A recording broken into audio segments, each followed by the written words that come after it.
Bagaimana mungkin engkau tunduk dan hormat kepada Allah jika engkau tidak mengenalnya?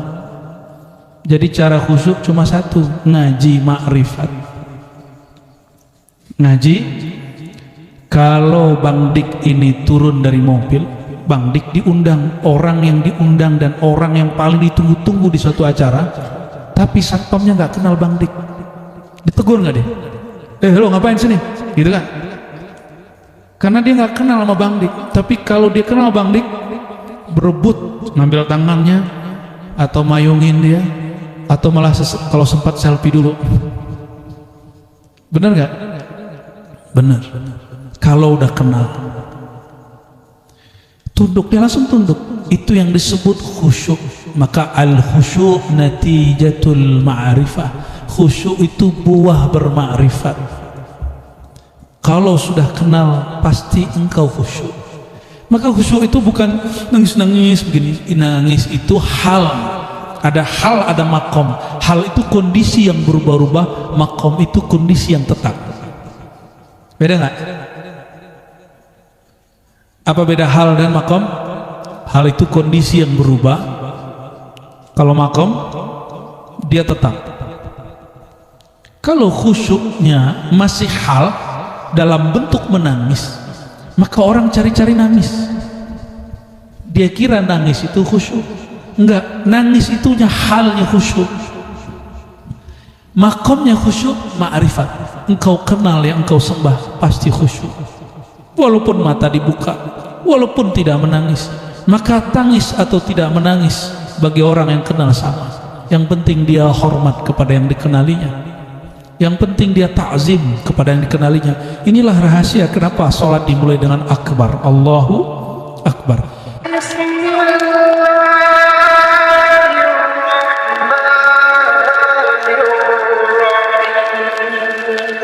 Assalamualaikum warahmatullahi wabarakatuh.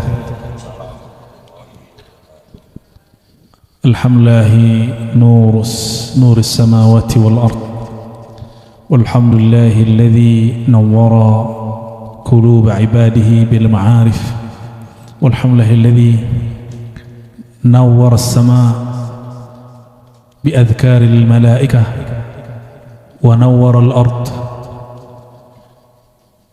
بنور الأنبياء والأولياء أشهد أن لا إله إلا الله وأشهد أن محمدا عبده ورسوله اللهم صل وسلم وبارك على سيدنا محمد نور الأنوار وعلى آله وأصحابه الأخيار. أما بعد, terima kasih Bang Dik. Semoga lelahnya Allah ganti dengan kelapangan hidup, kelapangan jiwa, keberkahan harta, keberkahan hidup. Amin ya rabbal alamin. Dan juga kawan-kawan yang sudah, saudara-saudariku yang sudah berapa malam di sini? Ini malam kedua ya. Mohon maaf, saya baru membersamai dari tadi siang karena flight kami pun terhalang, di cancel karena BIM Bandara Internasional Minangkabau ditutup karena erupsi Gunung Merapi. Jadi saya harus pergi segera ke Pekanbaru dan alhamdulillah sampai di sini ya. Teman-teman yang melakukan Allah, saudara-saudariku, sahabat-sahabat, ini memang kajian kita tidak terbuka dan kita tidak undang secara terbuka. Ini diam-diam pun begini jadinya. Kita nggak tahu nanti suluk gimana cara manage-nya karena suraunya kita kecil. Padahal saya merasa surau kita di kampung itu besar. Ketika Ramadan kemarin terasa kecil, tapi semua itu nikmat Allah SWT. Nashkurullah ala kulli ni'matin wa fadlin ya. Kita bersyukur kepada Allah atas semua anugerahnya. Dan syukur ini tidaklah sempurna kecuali dengan menyapa, mencintai, mengirimkan salam kepada baginda Nabi Muhammad sallallahu alaihi wasallam. Ya Sayyidana ya Rasulullah, taqabbal tahiyyatana wa salamana. Wahai baginda Rasulullah, wahai ayahanda ruh kami, mohon diterima salam rindu kami, salam cinta kami. Al-Fatihah. A'udzubillahi minasyaitonir rajim. Bismillahirrahmanirrahim. Alhamdulillahirabbil alamin. Arrahmanirrahim. Maliki yaumiddin. إياك نعبد وإياك نستعين صراط الذين أنعمت عليهم غير المغضوب عليهم ولا الضالين آمين. اللهم ببركة الفاتحة فاحمينا، اللهم ببركة الفاتحة فاحفظنا واحفظ إخواننا وأخواتنا wahfaz auladana wahfaz kullan minna. Allahumma salli wa sallim barik walhamdulillah rabbil alamin. Baik, malam ini mukri kita insyaallah Ustadz Dawami. Beliau namanya zikir yang berkekalan, dawamuz zikri. Jadi yang dawam zikri dia doang. Kalau kita masih berdoa Allahumma a'inna ala dzikrika, ya Allah bantulah kami berzikir. Kalau dia sudah dawam zikir, tidur pun masih zikir namanya. Alhamdulillah juga munsyid kita dari Ribat Riau datang ya, Ribat Ciputat selalu. Ini Ustadz Eka Firly, kalau ini bukan Firly, Rafli ya? Firly mah KPK ya. Allahumma sholli ala sayyidina Muhammad wa ala sayyidina Muhammad. Dan di Riau zikir dan sholawatnya sudah jalan ya, alhamdulillah. Ada pimpinan majelis di sini, ada Pamir Halim. Mana Pamir Halim?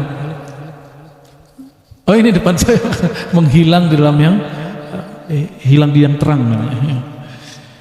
Karena kita membahas dari tadi ayat yang dibaca Ustaz Faiz, surat An-Nur ayat 35, dan itu sangat berkesesuaian dengan kajian malam ini. Tafadhal, sebelumnya tawassul Fatihah untuk Imam Ibnu Athaillah Al-Mursi dan Abul Abbas Abul Hasan Syazili wa imamina fi akhir zaman. Tafadhal.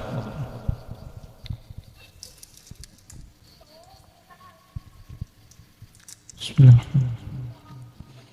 برضا الله تعالى وإلى شفاعة رسول الله صلى الله عليه وسلم وإلى حضرة خليفة الله في آخر الزمان سيدنا المهدي عليه السلام وإلى مؤلف كتاب الحكام الإمام ابن عطاء الله السكندري وإلى شيخنا ومرشدنا أبو هاشم مولانا أحمد الشاذلي النقشبندي. الفاتحة. بسم الله الرحمن الرحيم.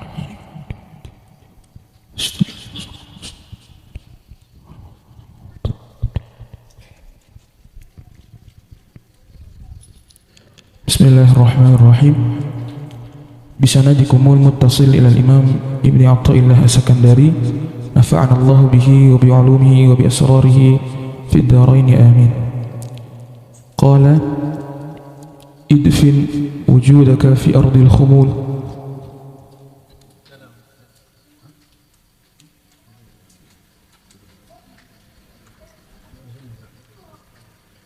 Fil uslu amali hikmah wahidah. Qala idfin wujudaka fi ardil khumul fama nabata mimma lam yudfan la yatimmu natajuhu. Benamkanlah wujud keegoanmu di dalam ranah kehinaan, karena segala sesuatu yang tumbuh tanpa pernah ditanam maka hasilnya tidak akan pernah sempurna. Baik, bismillahirrahmanirrahim. Ibnu Athaillah mengambil satu hikmah dari gurunya Abul Abbas Al-Mursi dari Imam Syazili. Idfin, sebelum engkau masyhur dengan ilmu, masyhur dengan dakwah, idfin, benamkan dulu wujudak, wujud egomu. Ego itu menghalangi seseorang untuk belajar kepada orang lain. Maka ini tidak memuji, tapi ini bersyukur. Bang Dik, saudaraku, walaupun umurmu lebih tua dariku, tapi tidak menghalangi untuk ngaji kepada yang lebih kecil. Semoga Allah berkahi umurnya, amin ya. Siapapun yang umurnya lebih tua daripada kami secara biologis, lalu tidak gengsi ngaji, maka orang seperti ini ego umur sudah dilewati. Baru satu ego yang dilewati. Nanti ada ego sekolah. Mentang-mentang sekolahnya di pesantren atau di Timur Tengah, nggak mau ngaji ke kiai kampung. Hati-hati. Mentang-mentang sekolah di luar negeri, nggak mau belajar ke tamatan dalam negeri. Itu banyak terjadi. Mentang-mentang sudah S1, sudah nggak mau nyapa kiai di kampung kita. Dan ini sudah banyak yang terjadi di setiap provinsi di negeri kita, itu terjadi ya. Padahal Allah di sana, Allah di sini sama. Orang yang hebat itu, yang berilmu itu bukan yang belajar di tanah manapun, tapi orang yang bersungguh-sungguh mempelajari ilmu dimanapun dia berada. Maka al-ibrah laisa bil makan, al-ibrah bil juhdi war riyadah ya. Orang itu dinilai bukan di mana dia tamat. Orang itu dinilai dengan kesungguhan dia berguru. Ya. Idfin wujudaka fi ardil khumul, maka benamkanlah wujud keegoanmu di dalam ranah kehinaan. Maksudnya apa? Kalau orang yang hina dihina tidak merasa hina. Di saat seorang murid hendak mau menjadi ulama, menjadi guru, menjadi pejabat, menjadi apapun, jika dia tidak pernah dididik, dihina, direndahkan oleh gurunya, maka nanti dia akan menjadi orang yang besar sebelum masanya. Dan fakta di Indonesia hari ini, teman-teman semua, khusus dalam dakwah, banyak yang berdakwah sebelum dia matang. Apalagi ini saya sayang dengan semua mu'alaf, saya sayang kepada kalian. Tapi kalian sebagian sudah menjadi ustadz sebelum ngaji. Kalau mu'alaf cukup ceritakan pengalaman mencari Tuhannya, pengalaman memahami tentang Allah. Tidak usah kemudian mengajari umat Islam yang sudah lahir dari kecil dia muslim. Maka banyak hari ini mu'alaf mengajarkan bab takdir keliru, mengajarkan sifat Allah keliru, mengajarkan persoalan cinta kepada Nabi Muhammad SAW keliru, mengajarkan bab tentang cara bernegara itu keliru. Namun umat lebih senang kepada yang viral. Umat seharusnya senang kepada orang yang sudah lama ngaji, yang dia bersanad bersilsilah kepada baginda Nabi Muhammad SAW, yang menyebut dirinya ana madinatul ilm, akulah kota ilmu, innama bu'istu mu'allima. Hadis sahih. Aku diutus sebagai guru, maka keguruan anda, dakwah anda, ilmu anda mesti bersambung dengan baginda Nabi Muhammad SAW. Bukan ilmu yang dia tadi di YouTube, dari diskusi-diskusi lepas, gak cukup. Mesti diambil dari kolbu orang itu, dari kolbu guru sebelumnya, terus berkambung kepada kolbu Nabi Muhammad SAW. Sering kami bertanya, kenapa orang alim tidurnya lebih mulia dari orang jahil yang sholat? Kenapa? Karena orang jahil tetaplah jahil meskipun dia sholat, meskipun dia 1000 kali sholat. Tapi orang alim tetaplah alim meskipun dia tertidur. Itu Buya Asfi, Buya Aldomi, Lora Hali, Buya Yunal, itu kalau dia tertidur ilmunya hilang nggak? Was-was, khawatir kalau mereka bangun, ya, khawatir syaitan itu was. Jadi kalau mereka bisa mewaswasi syaitan, kalau kita diwaswasi syaitan. Allahumma sholli ala sayyidina Muhammad. Allahumma sholli ala sayyidina. Oh, ada Bang Irwan ya. Kalau Bang Irwan beda makom dia.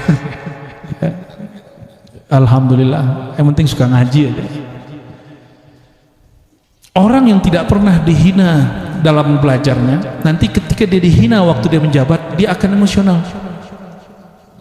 Orang yang nggak pernah dia dididik dengan kehinaan oleh gurunya, waktu dia nanti jadi ustadz dihina oleh pelacur, dia ngamuk. Apalagi dihina sama ustadz, lebih ngamuk lagi. Apalagi disenggol sama antum, dia senggol balik. Padahal Al-Quran mengajarkan idfa billati hiya ahsan, tanggapilah orang-orang non muslim, yaitu Yahudi Nasrani, yang jahat kepadamu hai Muhammad dengan cara yang baik. Itu non muslim, apalagi sesama muslim. Nanggapin orang emosi bukan dengan emosi, kecuali antum lagi ngetes ya, itu beda tuh. Tapi kalau ego itu terlalu dibenamkan, dihina, yang punya ego bisa mati kepercayaan diri. Maka seorang guru mursyid ketika dia menekan si murid, membenamkan ego murid ke dalam ranah kehinaan, itu dibenamkan dengan takaran yang sesuai, sebagaimana dulu dia ditekan oleh gurunya. Coba perhatikan biji jika tidak ditekan, biji padi jika dia tidak ditekan, benih padi jika dia tidak ditancapkan. Dihina dulu, biji padi ditancapkan, itulah penghinaannya, supaya akarnya berakar menancap di bumi. Nanti ketika itu tumbuh angin datang kepadanya dia masih berdiri kokoh. Tapi cobalah lihat pohon jati yang tidak ditancapkan, jadi nggak? Dia tumbuh tapi kurus kering. Ketika musim panas dia langsung kering, dia langsung mati. Paham maksudnya? Paham maksudnya? Ya. Jadi kalau berguru siap-siap dikata-katai, siap-siap disindir. Jangan sampai murid ngomong gini, malas ngaji situ, kita disindir-sindir mulu. Berhenti antum guru sama dia. Kalau nggak terima disindir berarti dia bukan gurumu, atau engkau tidak pantas jadi muridnya. Jangan dibalik. Kalau dia nih wali pasti dia sapa saya. Kan ada yang ngomong gitu kan? Kalau dia nih wali pasti dia salaman sama saya. Sejak kapan standar kewalian nyapa ente? Sejak kapan standar kewalian mesti salaman sama ente? Ya?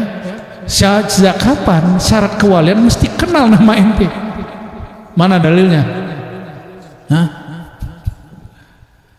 Wali itu ala inna awliya Allah la khaufun alaihim walahum yahzanun. Surat Yunus.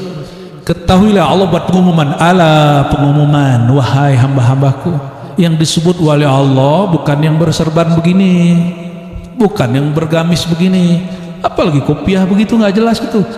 Oh tapi ada jelas ya, ada merah putih dan Garuda.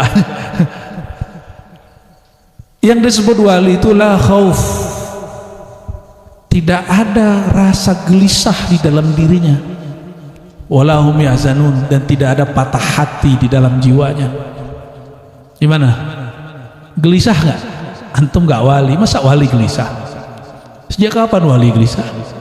Sayyidina Abu Bakar ketika menemani baginda Nabi Muhammad SAW masuk Gua Thur, beliau mulai gelisah. Turunlah ayat, Inna Allaha ma'ana, Allah bersama kita wahai Abu Bakar. Yang tadinya merinding ketakutan sekarang menjadi kuat, menjadi kuat. Coba lihat anak-anak kita, kalau ketakutan kita pegang tangannya, berani gak dia? Itu yang megang orang tua jasad. Kalau yang megang orang tua rohani gimana? Masih takut? Kalau yang memegang, yang meniupkan ruh kita itu bagaimana? Masih takut? Berarti kalau masih takut belum, baru ngaku-ngaku, disebut iddia. La da'wa fil walayah, tidak ada ngaku-ngaku dalam kewalian. Kewalian itu Allah yang menetapkannya. Orang yang ditetapkan jadi kekasih Allah dari dulu, walaupun hari ini dia pendosa, nanti bisa jadi wali. Sayyidina Fudail bin Iyad itu dulu perampok, tapi karena takdir dia di langit wali, dia jadi wali Allah. Perempuan pelacur PSK, dia jadi wali cuma karena ngasih minum anjing. Gimana antum ngasih minum orang? Gimana kita bantu orang? Ya, jadi jangan mikir-mikir bantu orang, langsung aja bantu yang sesanggupnya. Ya. Allahumma sholli ala sayyidina Muhammad wa ala sayyidina. Masih ingat gak nasyid yang legend di Malaysia? Tahu Raihan? Raihan itu dulu sebelum jadi itu kerja di resto dulu tuh, Darul Arkom, disuruh nyuci piring sama gurunya. Ya, ngepel. Saya dengar langsung dari orang yang melihat, tapi saya yakin ini berita benar karena orang ini murid langsung dari beliau-beliau yang dulu mendidik vokalis-vokalis Raihan itu. Ketika mereka terkenal, mereka mengatakan kami bernyanyi dengan hati. Ya, semoga itu benar ya. Amin. Idfin wujudaka fi ardil khulmul fama nabata mimma lam yudfan. Suatu pohon yang tumbuh bukan karena ditancapkan, bukan karena dibenamkan, bukan karena ditanam. La yatimmu natajuh. Kalau ada seorang santri, seorang dai, seorang pemimpin negeri, jika dia tidak pernah dididik, maka tidak akan sempurna hasilnya. Salah satu didikan itu adalah pembulian orang. Maka orang yang paling beruntung dididik di alam ini, orang yang dibuli. Orang yang dibuli, bukan yang dipuji. Orang yang dibuli, bukan orang yang dipuji. Carilah pemimpin yang paling banyak dibuli dan dia tidak membalas sama sekali. Itulah sang wali, imamun adil. Dia adil kepada dirinya, baru dia mampu adil kepada orang lain. Bagaimana dia bisa adil kepada orang lain, dia sendiri tidak adil kepada dirinya? Tapi sampai hari ini belum kelihatan ya. Ntar kita lihat dulu siapalah mereka. Wallahu a'lam bis-shawab.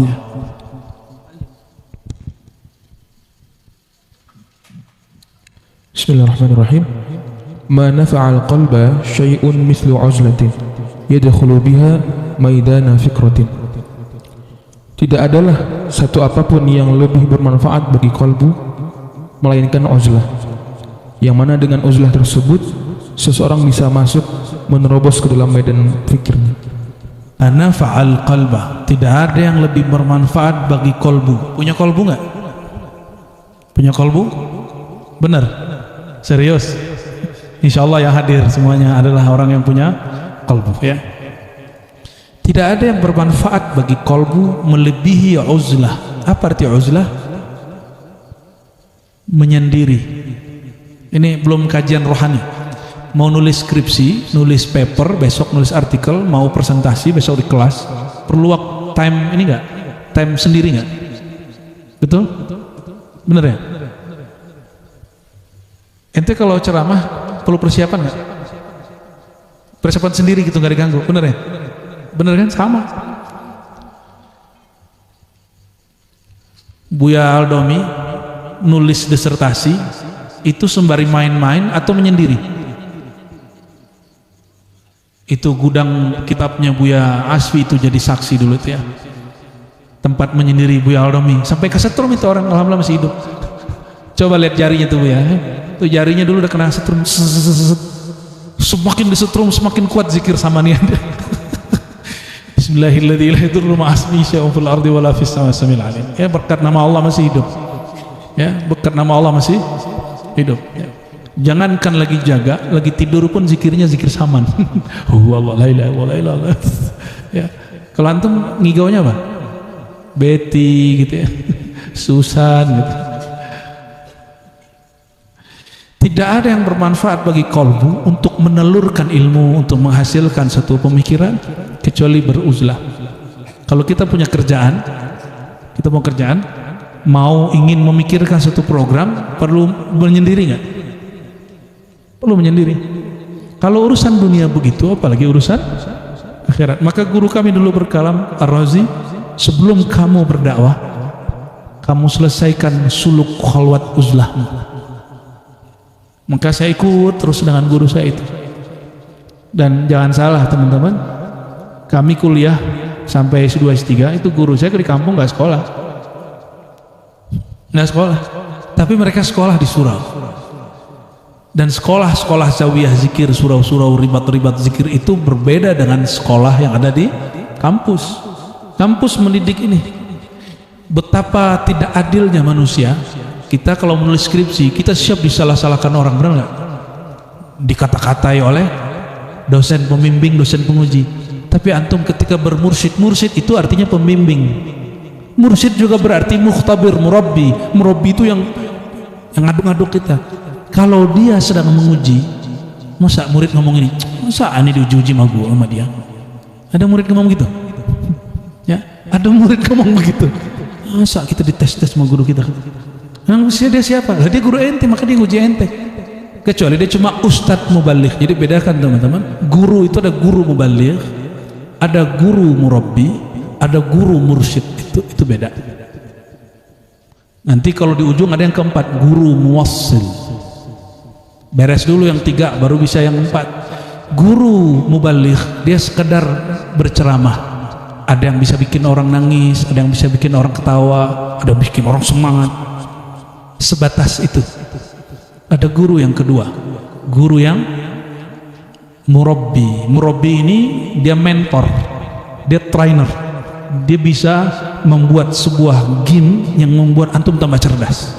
Itu murabbi. Dia bisa menjalankan satu program kurikulum, jadi ada kurikulum, dia bisa terjemahkan dengan cara baik. Itu murabbi. Apa beda murabbi dengan mursyid? Mursyid bisa memperbaharui kurikulum zikir.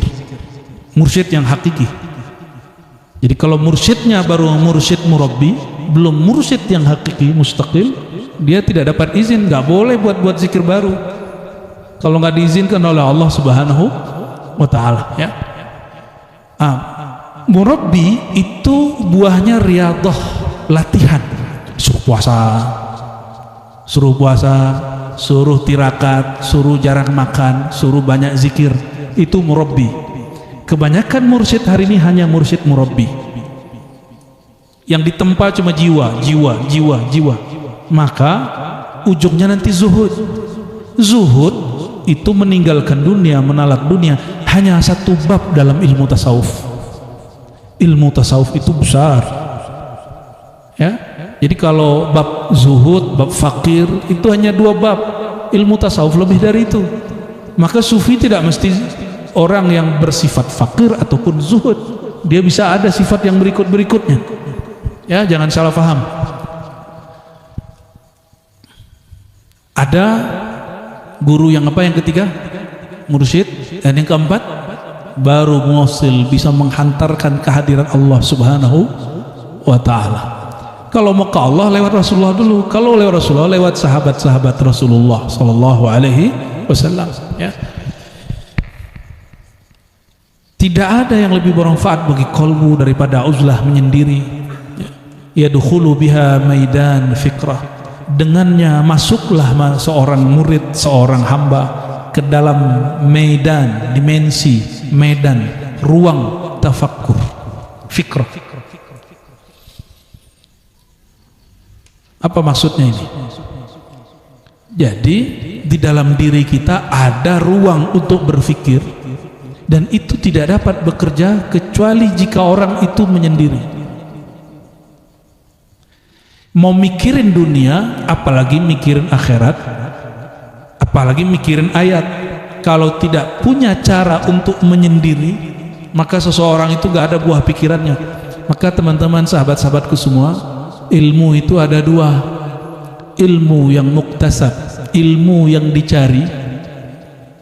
Ada ilmu yang ghair muktasab, ilmu yang diberi.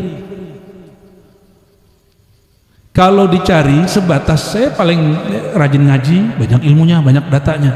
Maka orang ilmu yang muktasab dibaca dari buku, didengar dari guru.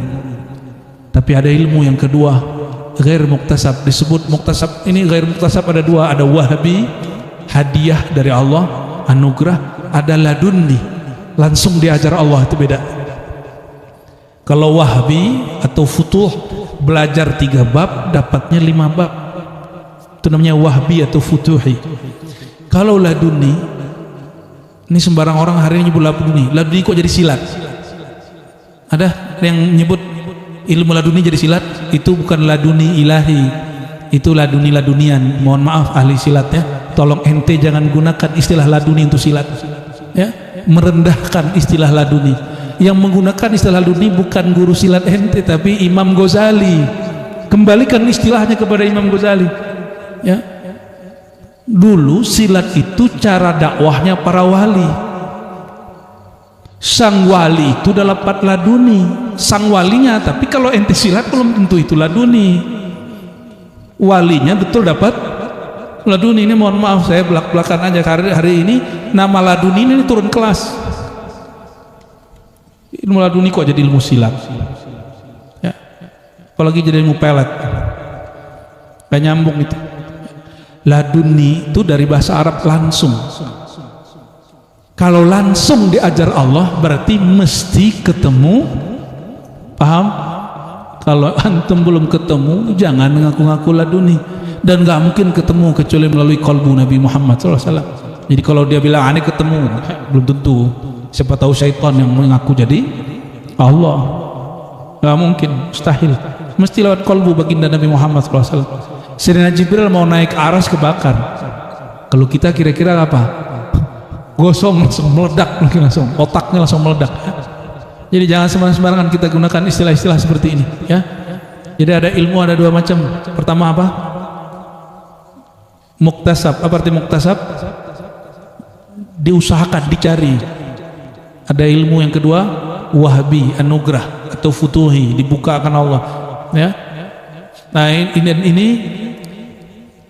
kita bedakan antara futuh dengan laduni, ya. Allahumma sholli ala sayyidina Muhammad. Saudara-saudari kebukan Allah, uzlah itu ada 2. Ada uzlah badaniyah. Uzlah itu menyendiri, Bang Dik masuk ke Gunung Salak. pulang-pulang gondrong. Ada uzlah qalbiyah, yang uzlah kolbunya. Sebelum uzlah kolbu, mesti uzlah badan dulu. Karena tidak semua orang sanggup untuk itu, maka Rasulullah SAW menciptakan yang baru, yaitu khalwat, i'tikaf. Maka Nabi mengajarkan i'tikaf 10 hari terakhir Ramadan. Itu yang kita hidupkan setiap tahun insya Allah. Baik, tafadhal. Fa yushriku qalbun suwarul akwani muntabi'atun fi mir'atihi. Bagaimana mungkin kalbu bisa bercahaya sementara rupa dari makhluk masih tercetak di dalam cerminannya kalbu? Am kaifa yarhalu ilallahi wa huwa mukabbalun bi syahwatihi. Bagaimana mungkin seseorang bisa berjalan menuju Allah sementara dia masih terbelenggu dengan syahwatnya? Am kaifa yatma'u an yadkhula hadratallahi wa huwa lam yatatahhar min janabati ghaflatihi. Bagaimana mungkin seseorang bisa tumbuh hasad di dalam dirinya untuk masuk ke dalam hadrat Allah sementara dia belum bersuci dari kejunuban ghaflahnya? Am kaifa yarju an yafhama daqa'iqal asrari wa huwa lam yatub min hafawatihi. Bagaimana mungkin seorang akan berharap bahwa dia faham akan daqa'iq, rinci-rinci dari asrarnya Allah sementara dia belum bertobat dari kesalahan-kesalahan? Nanti pakai terjemahan itu aja ya. Kaifa yushriku qalbun. Banyak orang bertanya, kenapa saya tidak sanggup khusyuk? Bagaimana caranya khusyuk? Benar gak itu pertanyaannya? Benar ya? Tapi saya mau kasih kabar gembira, siapapun yang sudah mulai bertanya bagaimana cara khusyuk, kabar gembira bagi antum semua, berarti kolbunya sudah mulai tercerahkan, kolbunya sudah mulai bercahaya, rohaninya sudah mulai bergerak. Alhamdulillahirabbil. Tapi jangan berhenti di situ ya, jangan berhenti di situ. Kalau sudah mulai pertanyaan begitu, jawabannya banyak, tergantung apa yang dikuasai oleh orang yang menjawab. Ada yang menguasai ilmu hipnosis, maka dia mengajarkan khusyuk dengan teori hipnosis. Ada yang pakar fikih, maka dia bagus-baguskan rukun dan syaratnya. Ada yang pakar akidah, maka dia ajarkan bagaimana cara memahami sifat Allah. Macam-macam ya. Ada yang ahli zikir, kata dia kalau kamu khusyuk banyak-banyak zikir 70.000. Mendengar begitu si murid langsung kabur. Zikir 70.000 bro, kapan beresnya? Mau yang gampang nggak? Mau yang gampang? Serius? Mau pakai nggak? Janji nih.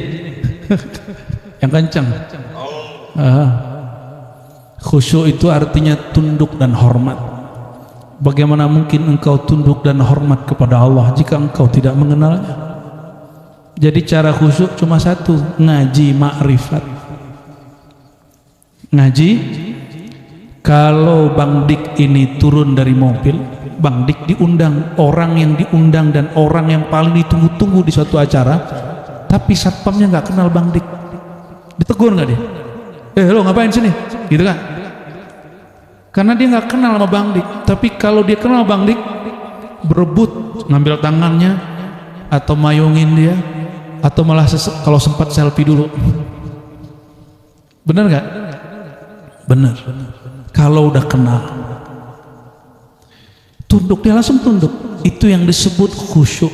Maka al khusyuk natijatul ma'rifah. Khusyuk itu buah bermakrifat. Kalau sudah kenal pasti engkau khusyuk. Maka khusyuk itu bukan nangis-nangis begini. Nangis itu hal. Ada hal, ada makom. Hal itu kondisi yang berubah-ubah, makom itu kondisi yang tetap. Beda nggak? Apa beda hal dan makom? Hal itu kondisi yang berubah. Kalau makom, dia tetap. Kalau khusyuknya masih hal dalam bentuk menangis, maka orang cari-cari nangis. Dia kira nangis itu khusyuk. Enggak, nangis itunya halnya khusyuk. Makomnya khusyuk, ma'rifat. engkau kenal yang engkau sembah, pasti khusyuk. Walaupun mata dibuka, walaupun tidak menangis, maka tangis atau tidak menangis bagi orang yang kenal sama. Yang penting dia hormat kepada yang dikenalinya, yang penting dia ta'zim kepada yang dikenalinya. Inilah rahasia kenapa sholat dimulai dengan akbar, Allahu akbar.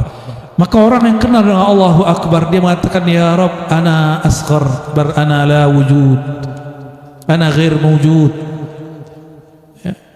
Ana la wujud li, ya Allah, aku tidak mempunyai wujud, tidak mempunyai sifat wujud. Fa ana ghair mawjud, fa ana ghair mawjud, aku tidaklah pantas disebut ada di hadapanmu ya Allah. Itu yang mesti ditumbuhkan. Berhasil di situ sampai assalamualaikum berhasil.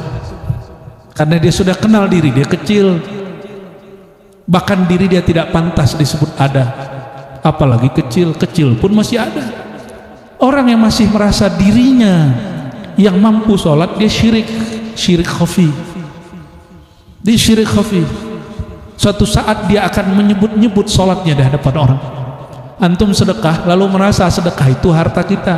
Suatu masa syaitan menunggu, lagi kepepet, marah, tersinggung, terus ngomong ini kalau bukan karena aneh nggak jadi, bukan karena aneh yang donasi nggak jadi. Itu kalau syirik khafi. Kalau orang sudah kenal, nggak usah tinggi-tinggi ayatnya, kita sudah hafal semua. Lillahi ma fis samawati wal ard, milik Allah yang di langit, milik Allah yang di bumi. Engkau di bumi, milikmu. Bahkan dirimu yang merasa memiliki itu milik Allah subhanahu wa ta'ala. Maka bersedekah, berdonasi itu bukan lagi membagi harta kita, tapi memulangkan harta kepada yang punya. Apa yang dipulangkan? Rasa berpunya. Harta dari bumi kembali ke bumi, rasanya yang dipulangkan kepada Allah, itu yang disebut bersedekah. Baru sodakta, baru tasoddakta. Apa arti sodakta? Engkau benar, tasaddaqta, engkau telah membenarkan bahwa kepemilikan itu hanya milik Allah subhanahu wa ta'ala. Jadi kalau belajar bahasa Arab, lillah, lam di situ milik Allah disebut lam tamlik, terjemahannya lam kepemilikan. Kalau Allah alif, itu alif ahadiyah, keesaan Allah. Kenapa Allah katakan dihilangkan alifnya menjadi lillahi ma fis samawati wal ard? Allah ingin menguji tauhid rububiyahmu. Ya, ini bukan rububiyah versi seberang, ini rububiyah versi ulama Ahlus Sunnah wal Jamaah. Rububiyah itu artinya penciptaan, kepemilikan alam semesta. Ya. Ini lidah milik siapa? Lidah milik siapa? Kalau kita zikir, yang zikir siapa? Yang zikir siapa, bro? Hah? Bang Dik kalau lagi zikir, ini lidah milik siapa? Bener. Berarti yang zikir siapa? Bener Allah zikir. Hah? Bener Allah zikir. Takut salah ya?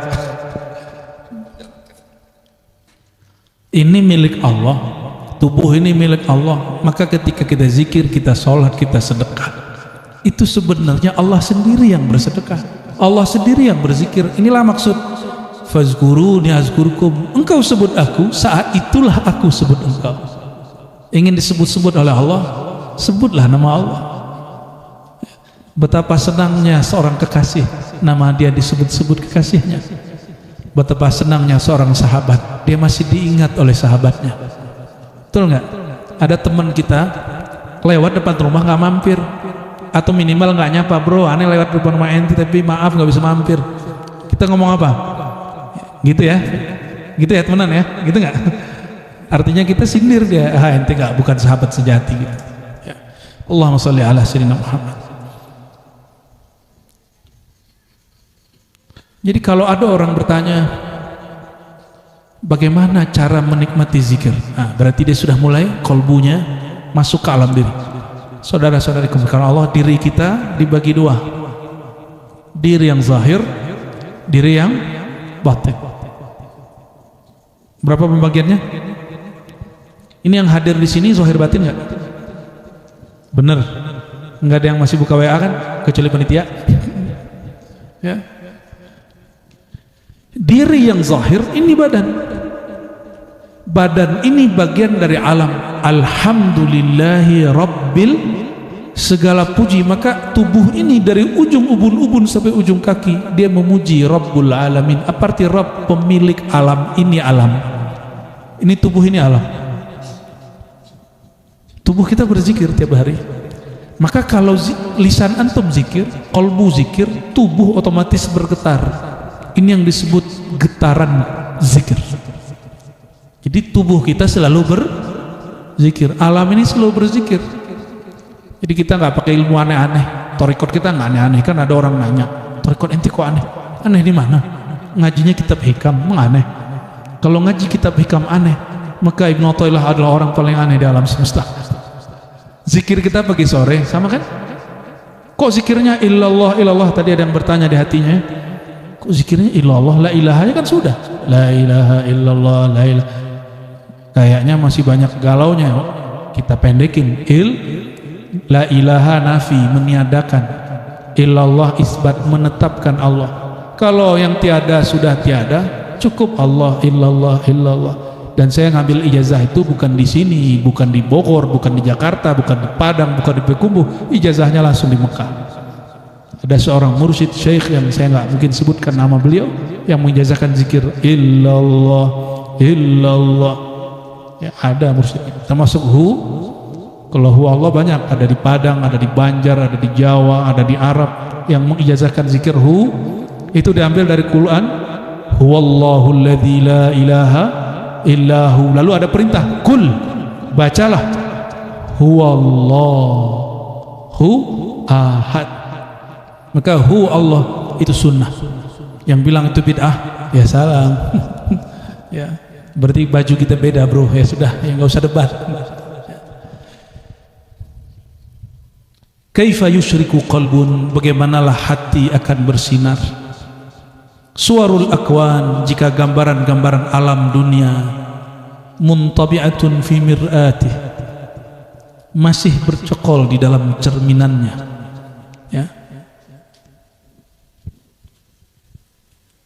Ternyata kolbu punya cermin kayak cembung. Maka apapun yang ada di alam itu gambarnya ada di kolbu.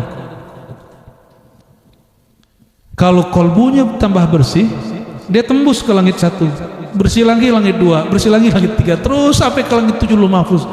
Bersihnya, maka bersihnya kolbu ini tergantung bersihnya jiwa. Jiwa ada berapa macam? Masih ingat? Pertama, jiwa ammarah bisu, masih ingat? Yang memerintahkan kepada yang buruk. Jiwa yang begini kolbunya tertutup mati, maka dia tidak mampu memandang jangankan ke langit, makhluk nur yang ada di bumi pun dia nggak bisa lihat. Itulah Abu Jahal, Abu Lahab. Dia tidak pernah memandang Muhammad Nabiullah, Muhammad Rasulullah. Yang dipandang hanya Muhammad anak ponakan. Ya. Jadi kenapa banyak pesantren santrinya bukan dari kampung itu? Banyak mursyid murid dia bukan dari kampung itu. Karena yang terlihat oleh orang itu bukan wali Allah, bukan orang alim. Yang terlihat di situ anak fulan bin fulan, temanku, tetanggaku, gitu. Yang terlihat bukan keulamaannya, yang terlihat sisi manusianya, ya. Jadi bagaimanakah mungkin kolbu memantulkan cahaya, ya, terbit cahaya di kolbu kalau debu nafs lawamahnya nggak dibersihkan. Bersihkan itu, dia naik menjadi dari nafs ammarah jadi lawamah, lawamah jadi mulhamah. Kalau orang sudah sampai di mulhamah, mulhamah itu udah tinggi. Mulhamah itu dia sudah diilhami fujuraha wa taqwaha, sudah soleh. Namun kalau dia salah bergaul, meskipun dia ustadz, dia akan ngomong gak benar. Mohon maaf, tidak semua pendakwah sampai di nafs mutmainnah. Tidak semua guru sampai di nafs mutmainnah, jiwa yang tenang. Kebanyakan baru sampai di mulhamah. Maka coba cek ustadz apa yang dia khutbahkan, itu yang diomongin orang di grup WA, yang diberitakan di dalam TV dan YouTube. Kalau itu yang dia khutbahkan, itu jadi bahan dia, maka orang ini masih tabi', dia belum matbu', dia masih follower. Kolbu dia belum kolbu leader, belum kolbu memimpin, dia masih ngikut orang. ilmunya belum dari sini, ilmunya baru dari mata, dari telinga. Maka cobalah lihat orang-orang yang gampang terpancing emosinya dengan bisikan-bisikan orang di kiri kanan atau berita-berita yang masuk kepadanya, karena dia nggak punya pemberitaan kolbu. Ya.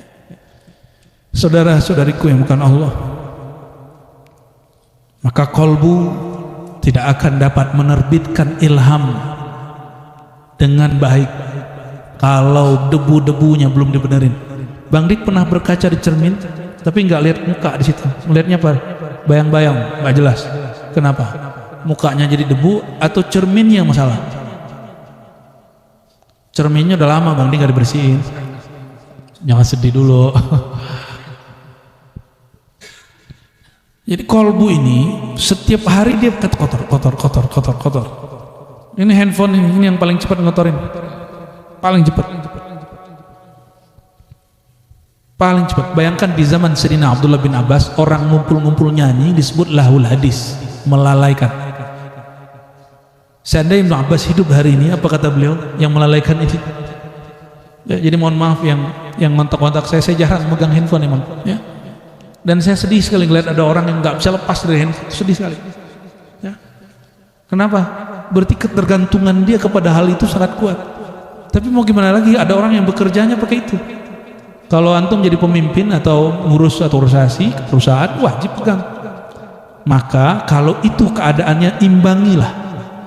Kita nggak ngelarang kok, tapi diim, zikir pagi sorenya jangan ketinggalan, majelisnya jangan ketinggalan. Itu aja caranya. Nggak mungkin kita lari dari kondisi kita. Nah, kolbu kalau dapat memantulkan yang di langit 1, 2, 3, 4, 5, maka kolbunya suka zikir. Karena yang di langit cuma berzikir. Malaikat itu, kata Rasulullah SAW, tiadalah ada malaikat di atas mau sampai ke langit sana, 1 jengkal di kepala kita, itu malaikat kerjanya zikir, dan zikirnya kebanyakan subhanallah. Ada subhanallah bihamdihi sul azim, ada subhanal khallaqir razzaq, ada subuhun kudusur rabbuna wa rabbul malaikati waruh, terus sampai langit 1, langit 2, langit 3, sampai langit 7. Maka kalau ada orang sedang berzikir, itu malaikat di bumi ngumpul dan mereka bertawaf sampai ke langit sana, terus ngelilingin orang tadi. Meskipun tidak tampak oleh kasat mata, namun terlihat oleh yang di langit sana. Nah, kalau kita sudah rajin begitu, maka kita akan mengikuti pantulan itu. Terus dibersihkan kolbunya jadi radiyah mardiyah kamilah. Barulah yang di lauh mahfuz itu mantul di dalam kolbu. Inilah metodologi kenapa ada wali diizinkan menceritakan takdir masa depan. Kolbu dia menangkap tulisan yang di lauh mahfuz. Semakin bening dia tambah terus. Gitu. Jadi kenapa ada wali bisa baca masa depan tapi tidak mampu merubah masa depan? Tolong diingat, wali kekasih Allah diizinkan membaca masa depan tapi tidak diizinkan merubah masa depan.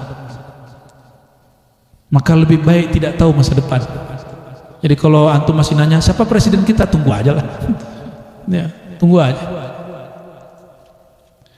Bagi saya tiada takdir yang berlalu kecuali itu takdir terbaik, lebih baik dari sebelumnya. Apapun kata orang ini jelek, tapi indi khair, bagi saya itu baik.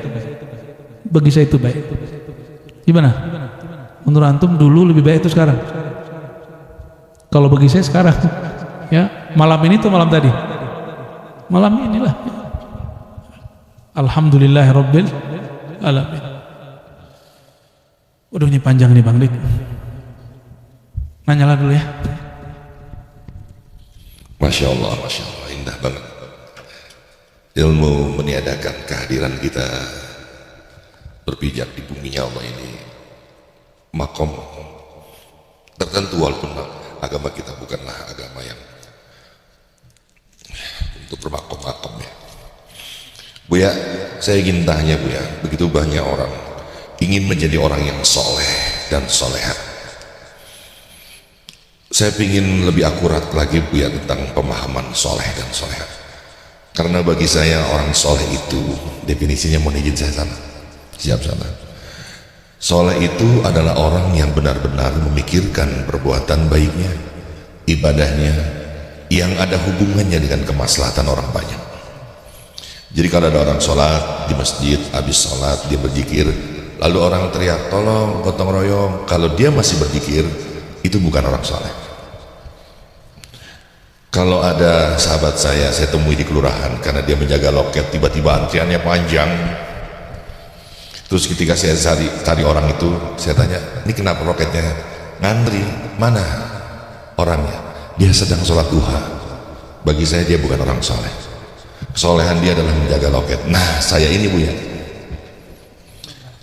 diriku ini kesolehannya tentu dipantaskan dengan anugerah yang Allah berikan. Jadi kalau saya tidak memposting karya, berarti hari itu saya meniadakan Allah, bahwa Allah itu bukanlah Maha Pencipta. Nah, pertanyaannya adalah apa sih sebenarnya soleh itu? Apakah saya harus seperti Buya yang ada di sana, saya harus hafal zikiran, harus tahu sholawat, sementara saya dinasibkan anugerahnya, bakatnya? Kacamatanya ada kacanya nggak? Oh iya, nggak ada, ya Allah.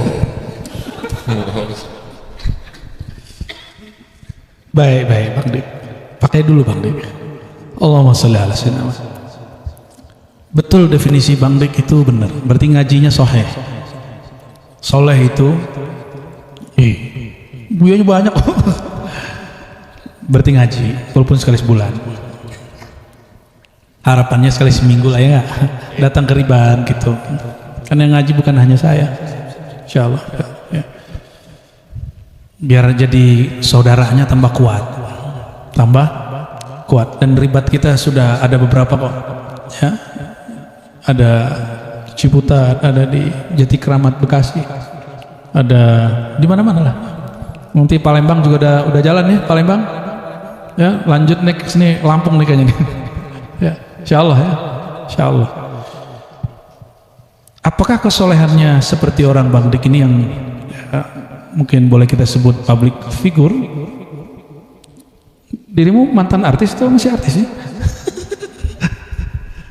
Saya sejujurnya bukan artis tuh ya. Apa tuh? Seniman? Selebritis. Oh, selebritis.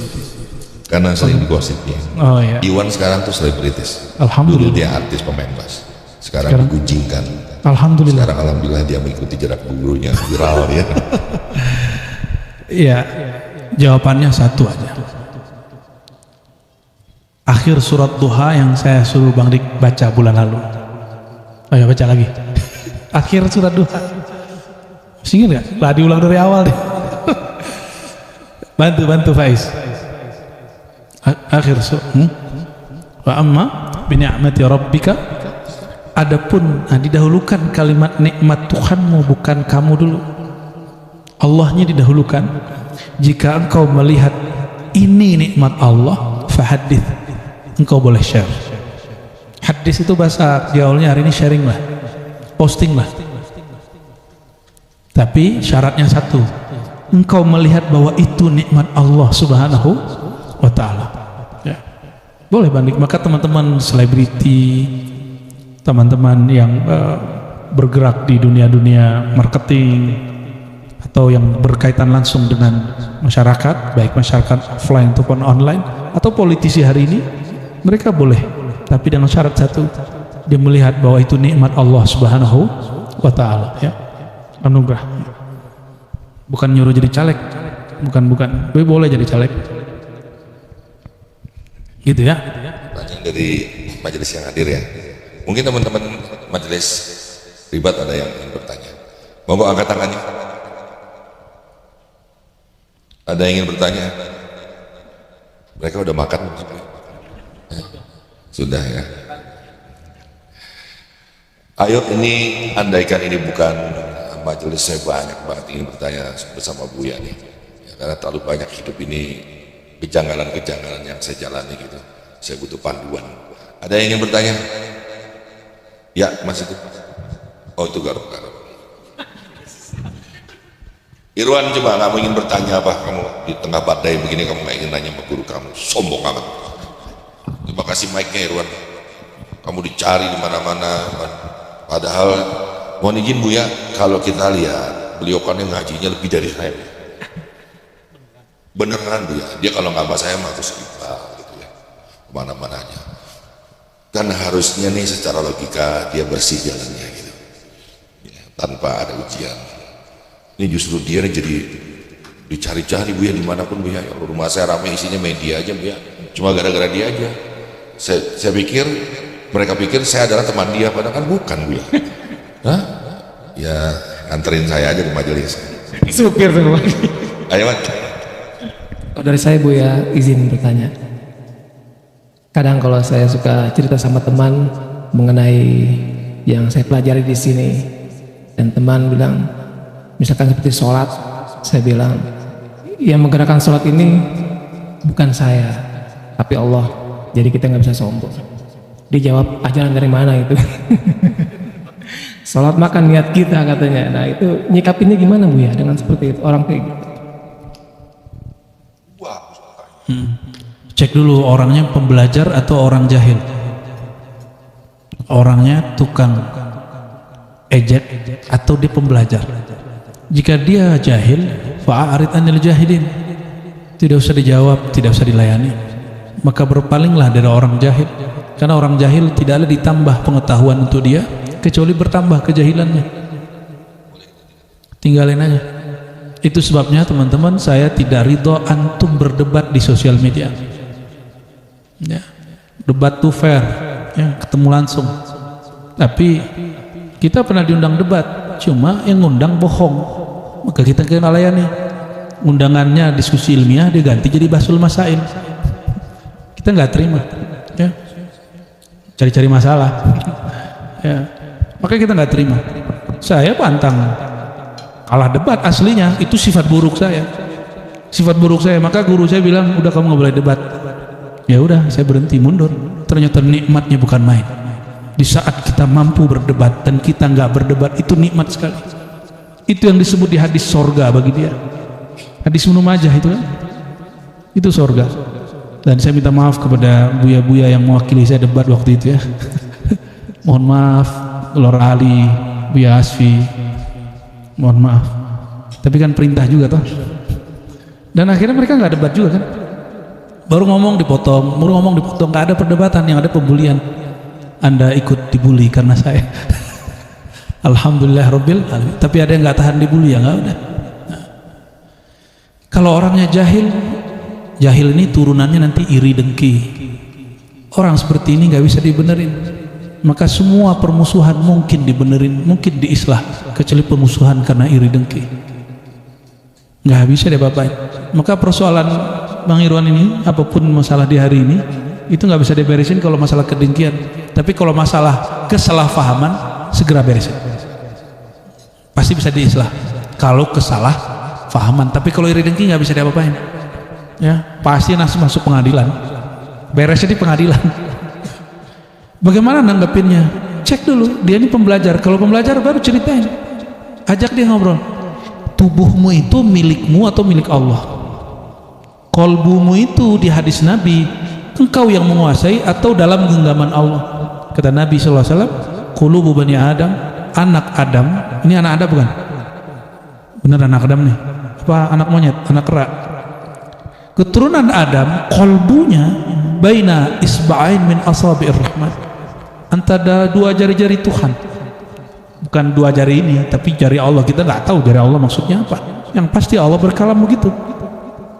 Kalam baginda Nabi Muhammad SAW yang paling mengenal Allah begitu. Maka manhaj saya tidak mentakwil.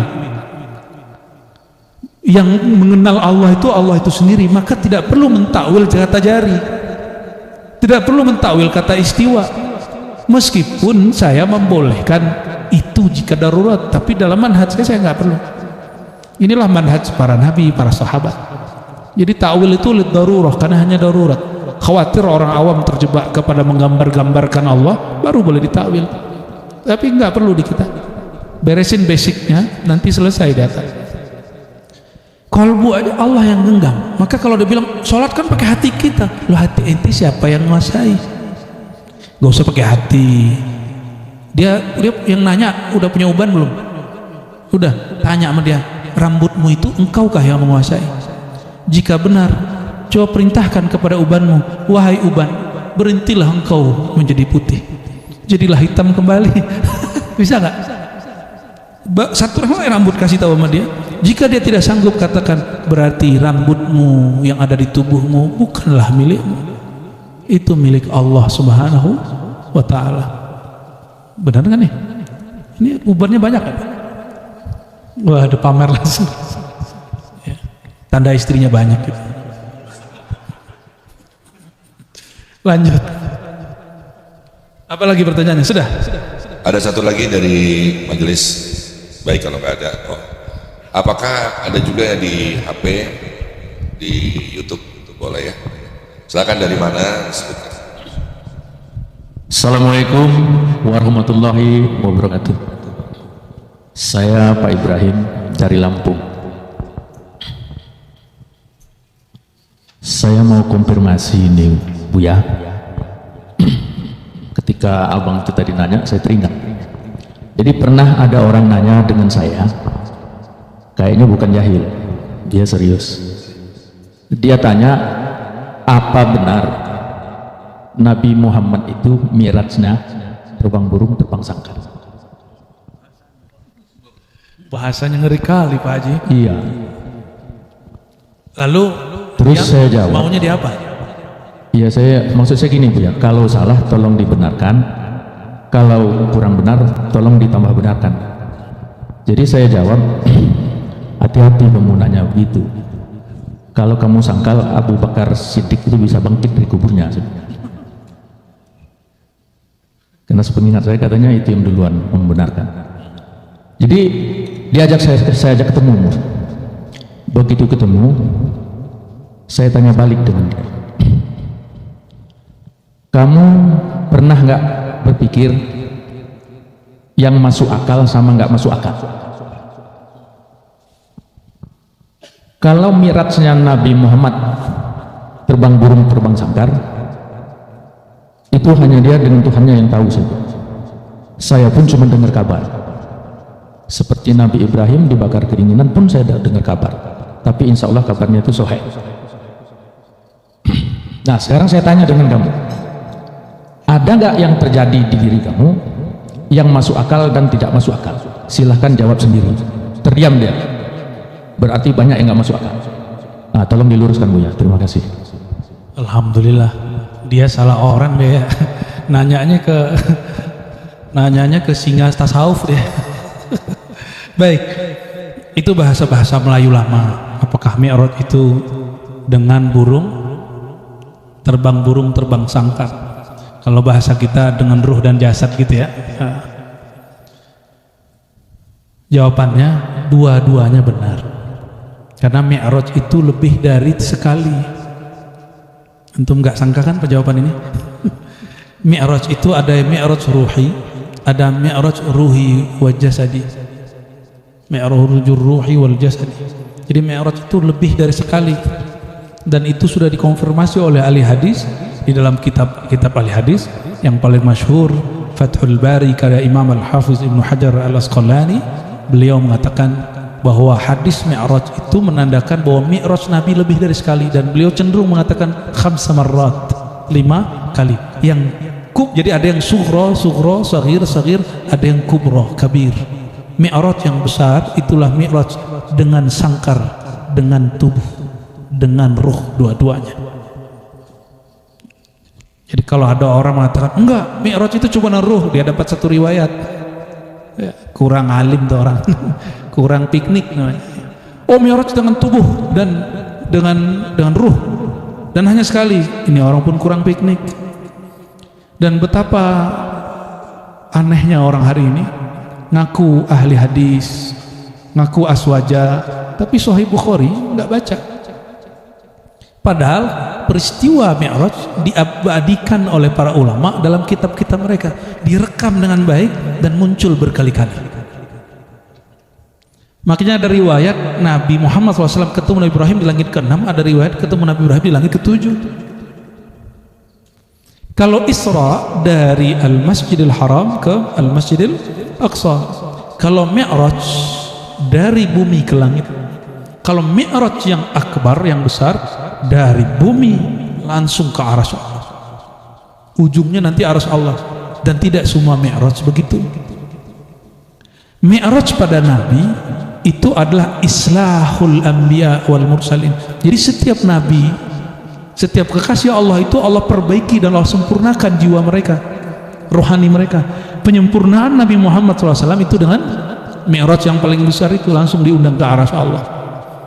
Maka tiadalah wali kecuali rohani dia di-mi'rajkan, kata imam-imam kita. Dan ini ijma' ahli tasawuf, ma min waliyin illa wa urija ilallah. Tidak adalah seorang kekasih Allah, wali Allah, kecuali rohaninya di-mi'rajkan, bukan dengan jasadnya. Tapi saya tidak tahu imam akhir zaman apakah dia akan di-mi'rajkan dengan tubuh dan ruhnya. Barangkali masih ada ikhtilaf di situ, wallahu a'lam bishawab. Karena Nabi SAW mengatakan ismuhu ismi, nama dia namaku. Berarti kejadian yang dialami baginda Nabi Muhammad SAW akan dialami persis oleh beliau. Wallahu a'lam bishawab. Wallahu a'lam bishawab. Ya, kita ngaji-ngaji begini Bang Dik, teman-teman semua, saudara-saudariku, ini mengisi waktu, entah menunggu sang ajal, entah menunggu sang imam. Kita hanya nunggu itu. Maka yang kita isi ngapain? Berkumpul dengan saudara rohani. Karena sebaik-baik saudara yang tujuannya sama, yaitu mengenal Allah Subhanahu wa ta'ala. Semoga tujuan kita yang hadir malam ini sama, ingin mengenal Allah Subhanahu wa ta'ala, bukan ingin bener-benerin thariqat sendiri, bukan mau hebat-hebatkan manhaj kita sendiri. Makanya saya mengatakan thariqatku sudah aku lebur dalam manhaj al-Muhammadi. Bukan berarti saya hilangkan Naqsyabandi, enggak, saya tetap Naqsyabandi, saya tetap zikir pagi sore Imam Syazili, tetap baca kitab martabat 7-nya Syatariyah, tetap zikir huwa Allahnya sama, tetap kita. Tapi manhaj kita pulangkan kepada Sayyidina Muhammad sallallahu alaihi wasallam. Jangan salah paham. Jangan salah paham. Maka ini sekaligus pengumuman, nanti bulan Rajab kita mulai buka lagi khataman Sahih Bukhari, bukan khataman ya, qiraah, pembacaan Sahih Bukhari. Nanti insyaallah di Jati Keramat. Siapa yang ada waktu datanglah nanti. Karena kita pengumumannya pun tidak terbuka. Ya, kajian Sahih Bukhari bulan Rajab, mungkin akhir bulan ini ya. Jadi ada kajian Sahih Bukhari, ada kajian akidah, lalu ada kitab tasawuf, lalu diijazahkan kepada siapa yang hadir. Dan ada zikir wiridan, lebih kurang 2 hari atau 3 hari, mungkin 2 hari. Jadi kerjaan kita sampai nanti, kerjaan utamanya ngaji ma'rifat, yang kerjaan nyari duit itu sampingan. Bisa nggak begitu? Katanya ilahi anta maqsudi. Tetap kita kerja kayak biasa, tapi hati kita bersama Allah. Ya. Banyak orang bertanya, bagaimana cara robitoh? Nah, saya nggak cerita robitoh. Robitoh itu mengaitkan kolbu dengan kolbu guru. Antum kalau ngaji datang ke guru, was-was hilang, benar nggak? Untuk menghalau was-was di dalam pikiran, itulah rahasianya robitatul ruh, robitatul mursyid. Maka hubungkan kolbumu dengan kolbu gurumu. Jadi kalau dihubungkan kolbu kita dengan guru-guru, guru kita terhubung kolbunya dengan sang maha guru, yaitu Nabi Muhammad SAW. Jika dia kekasih Allah yang diizinkan berjuang sampai akhir zaman, kolbunya dihubungkan dengan sang imam itu. Nah, ketika was-was datang, kita teringat ajaran guru, udah hilang dia. Maka robitoh itu ciri-ciri orang yang telah terikat kolbunya dengan gurunya. Dia di depan gurunya hormat, di belakang gurunya hormat. Bukan fanatik, enggak. Kita enggak ada fanatik, enggak ada mafi ta'assub. Bagaimana cara hilangkan fanatik? Makanya kita lebur thariqah kita dalam manhaj al-Muhammadiyah, manhaj Nabi Muhammad SAW. Maka salah satu kitab utamanya kitab hadis. Salah satu kitab utama kita kitab hadis ya. Ini beliau-beliau ini pakar-pakar semua, insya Allah ya. Dan kita beruntung, ini anugerah besar dari Allah, guru-guru diribat pakar baca kitab, alhamdulillah ya. Kok bisa gitu mereka pakar kitab, itu luar biasa itu ya, dari Allah SWT. Dan teman-teman, kegiatan kita 2 hari ini saya pesan betul kepada panitia, buat sesantai mungkin. Kita bukan lagi daurah, kita bukan lagi, kecuali pas lagi ngaji malam ini serius sedikit lah boleh ya. Tapi abis ini santai lagi. Antum kalau main catur yang kira-kira bisa melebur keegoan kita dengan saudara kita. Ya, innamal mu'minuna ikhwah, sesungguhnya yang bersaudara itu hanya orang yang yakin percaya pada Allah. Percaya nggak sama Allah? pasti antum saudara. Orang yang percaya nggak ada syaknya, nggak ada khianat dia, nggak ada syak, nggak ada ragu dia kepada Allah, nggak ada khianat dia kepada kekasih Allah, gitu ya. Jadi nanti setelah majelis ini ya, ngopi-ngopi lah, ngobrol-ngobrol sesantai mungkin. Yang penting subuhnya jangan kelewatan. Ya. Ini di Ribat emang kita sudah kasih tahu ke teman-teman Bang Dik, semalam dalam seminggu latih diri untuk bergadang tapi diisi dengan ma'rifatullah, ngaji marifat kayak ngomong marifat kayak duduk-duduk dengan ahli-ahli zikir sehari aja, semalam aja dalam seminggu, karena nanti akan ada masanya dalam hadis Nabi 40 hari 40 malam kita nggak ada waktu tertidur, nggak ada waktu tidur. Nah, dilatih-latih dari sekarang ya, dilatih-latih dari sekarang. Di saat Dajjal itu keluar, nauzubillah min dzalik, nauzubillah min fitnatid Dajjal ya, semoga Allah jaga kita semua dari fitnah Dajjal. Itu kita nggak bisa tidur Bang, dikejar terus. Allah jamin selamat, cuma kita kan harus gerak terus. Nggak tahulah nanti. Maka sekarang yang bisa dinikmati, nikmatilah dulu ya, jangan pelit sama badan, apalagi sama keluarga sendiri. Hartamu, rezekimu bukan yang engkau simpan, tapi yang engkau pakai, yang engkau nikmati ya.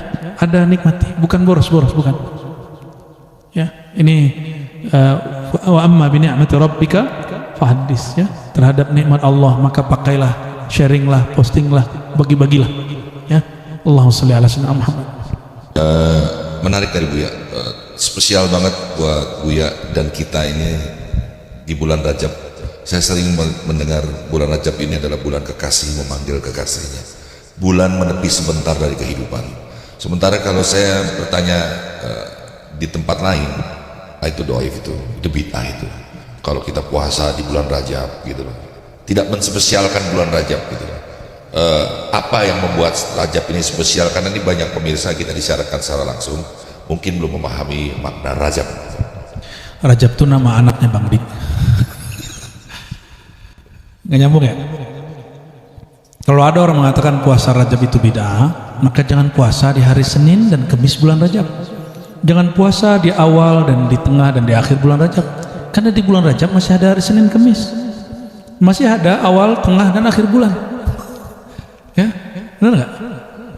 Bedakan hadis palsu dengan mengamalkan sunnah yang dhaif ataupun yang sahih, itu beda.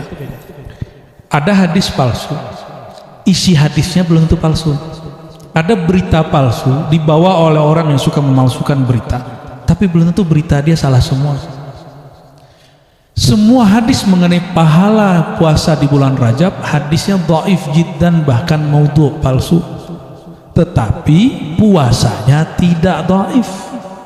Yang dhaif itu pahalanya. Contoh, siapa yang puasa 1 hari maka sama dengan puasa 1000 tahun. Berarti 1 hari di bulan Rajab ngalah-ngalahin Lailatul Qadar. Benar nggak? Ditanda kalau riwayat ini ditulis oleh orang-orang lebay ya. Jadi dulu tuh ada mubalik lebay itu banyak ya, disebut ahlul mawa'iz, bukan ahli hadis ya. Jadi bulan puasa boleh, bulan Rajab boleh puasa, boleh, bahkan dianjurkan. Ahsan, masalah, karena bulan Rajab termasuk syahrullah, bulan Allah gitu ya. Jadi tidak benar siapa yang mengatakan berpuasa di bulan Rajab itu dilarang. Yang benar hadis keutamaan bulan Rajab dengan detail pahala-pahala tertentu, semua hadisnya tidak sahih. Paham membedakannya? Ya, itu mereka kurang cerdas aja itu membaca riwayat, karena mereka gagal mempelajari satu ilmu namanya usul fikih. Dalam usul fikih ada satu kaidah, coba hafalkan, ad-dalil ghairu madlul. Coba hafalkan, ad-dalil, dalil hadis dengan isi hadis itu lain. Ada berita tadi salah tapi isinya dibenarkan oleh riwayat lain. Paham ya? Ya. Contoh, ada hadis yang menyebutkan siapa yang bersolawat 70 kali di hari Jumat maka diampuni dosanya 70 tahun. Hadisnya dhaif. Tapi kalau kita solawat hari Jumat 70 kali boleh nggak? Bukan karena hadis itu, boleh nggak? Boleh. Cerdas semua nih malam ini. Ya. Jadi kebanyakan amalan yang dibid'ahkan oleh orang-orang itu hari ini, dia tidak memahami kaidah usul fikih itu. Karena mereka tidak dikehendaki Allah memahami agama. May yuridillahu bihi khairan yufaqihu fiddin. Orang yang Allah kehendaki kebaikan, Allah buat dia memahami agama secara bertahap. Ya Allah a'lam bishawab. Ya, kita baca tiga-tiganya. Bismillah. Hikmah ke-14. Alam itu seluruh bukan, kan salah ya. Oh yang bawah. Buya, bagaimana cara memindahkan Baitullah? Masjid berpindah ke kolbu. Kadang taat, takut, ingat, khusyuk ketika di masjid, tapi ketika keluar dari masjid ambiar, hambar. Selalu berulang-ulang seperti itu. Ali, terima kasih Ali dari Facebook. Yang berikut, Bu, ini dulu ya. Tidak, jadi tidak usah memindahkan Baitullah karena antum nggak sanggup. Tidak dituntut untuk memindahkan Baitullah, tapi kolbu ini memang Baitullah. Kolbu ini memang Baitullah. Jadi Imam Ghazali mengatakan, dinukil dari ulama salafus saleh, qalbul mu'min arsyullah. Ini satu kalam. Qalbu mukmin itu arasnya Allah. Di kalimat yang lain, qalbul mukmin Baitullah. Maka jadikan qalbumu percaya kepada Allah, otomatis qalbumu menjadi Baitullah. Kalau rumah tempat ibadah, masjid, kita kan menyimbolkannya dengan apa? Kubah. Ya, enggak mesti. Di Eropa banyak gereja yang disulap menjadi, ya, enggak mesti. Masjid-masjid di Madinah dulu enggak ada kubahnya sampai ada peradaban Persia, peradaban Romawi masuk. Jadi yang disebut masjid itu bukan bangunan berkubah, tapi masjid itu yang di dalamnya nama Allah diangkat, fi buyutin azinallahu an turfa wa yuzkara fiha ismuhu. Ya. Jadi yang disebut masjid Baitullah, besarkan nama Allah, tinggikan nama Allah di tempat itu, maka tempat itu menjadi masjid. Coba, yang ditinggikan suara di masjid itu suara azan atau suara apa? Suara azan. Isinya azan itu adalah usulul ma'arif, itu pokok-pokok ma'rifat. Itu boleh disebut tiang-tiangnya Baitullah di kolbu. Pertama isi azan apa? Allahu Akbar. Maka membesarkan Allah di dalam kolbu itu adalah lahan Baitullah. Lalu yang kedua, syahadat, itu tiangnya. Syahadatnya berapa kali? Dua kali itu syahadatain, dan 2 kali syahadat la ilaha illallah, 2 kali syahadat nama Rasulullah, 2 kali, itulah 4 tiang. Paham maksudnya? Baru hayya 'alas shalah, baru orang bisa sholat. Kalau tiangnya belum berdiri, hamparannya belum ada, antum mau menjadikan kolbu jadi apa? Di kolbu mana akan dijadikan Baitullah? Maka menjadikan kolbu hamparan Allahu Akbar itu caranya mengenal Allah. Mendirikan Baitullah di dalam kolbu itu dengan syahadat. Maka betul-betul syahadat, tidak hanya syahadat lisan, tapi sudah mulai syahadat batin. Itu yang kita ajarkan tadi, yang kita iringi tadi ba'da maghrib. Ya, saya menyebutnya syahadat Nur Muhammad sallallahu alaihi wasallam, ya, atau syahadat Ruh Ahmad, itu sama itu. Jadi kita bawakan diri ini, diri yang terdalam, untuk kembali bersaksi, mengenang kembali persaksian yang dulu kita saksikan kepada Allah SWT. Itu teman-teman, ya. Jika orang ingin menjadikan Baitullah ada di kolbunya, maka bukalah hamparan ma'rifat, kenalilah Allah sehingga Allah terasa besar di hatimu. Lalu bangunlah pondasi dan tiangnya, itulah bersyahadat, ya. Kalau sudah bersyahadat, barulah hayya 'alas shalah. Kalau sudah hayya 'alas shalah, barulah hayya 'alal falah. Dan takbir berikut itu takbir kemenangan. La ilaha illallah berikut itu la ilah kejayaan. Allahumma shalli wa sallim wa barik alaih. Makanya azan itu teman-teman, itu waktu mustajab. Ini mau cari waktu mustajab ke multazam dulu, modalnya gede. Ke Mekah dulu kita 30-an juta itu, ya. Yang umroh kemarin plus Mesir udah 40-an juta itu. Ada multazam batin di kolbu, multazam zahir di sana. Apa itu? Waktu azan. Dalam hadis yang sahih disebutkan setiap kali orang azan itu langit dibuka semua. Jadi Bang Dik nggak usah nunggu kelamaan kalau ke Mekah dulu. Ya, mekahkan batinmu, baru pas azan kebuka semua. Angkat tangan di situ. Yakin nggak kepada Allah? Dan itu hanya ada pada orang yang percaya dan yakin. Jadi modal untuk Baitullah Qalbu apa? Yakin, percaya. Nggak percaya nggak mungkin jalan tuh, nggak jadi tuh Baitullahnya. Wallahu a'lam bishawab. Ini ada 2 lagi Bu ya, 2 lagi. Berarti saya salah Bu ya. Saya suka nasihatin orang terdekat saya, kalau kamu pergi haji atau umroh jangan lupa doa 3 hal, karena yang 3 halnya tidak bisa kita doakan di tanah kelahiran kita. Pertama, pindahkanlah Baitullah itu di hati. Yang kedua, jadikan multajam itu pindah di kedua telapak tangan kita, biar kita bisa mendoakan banyak hal. Allah begitu dekat tanpa jarak. Yang ketiga, ya Allah jadikan kehadiran kita seperti air zam-zam yang menghidupi.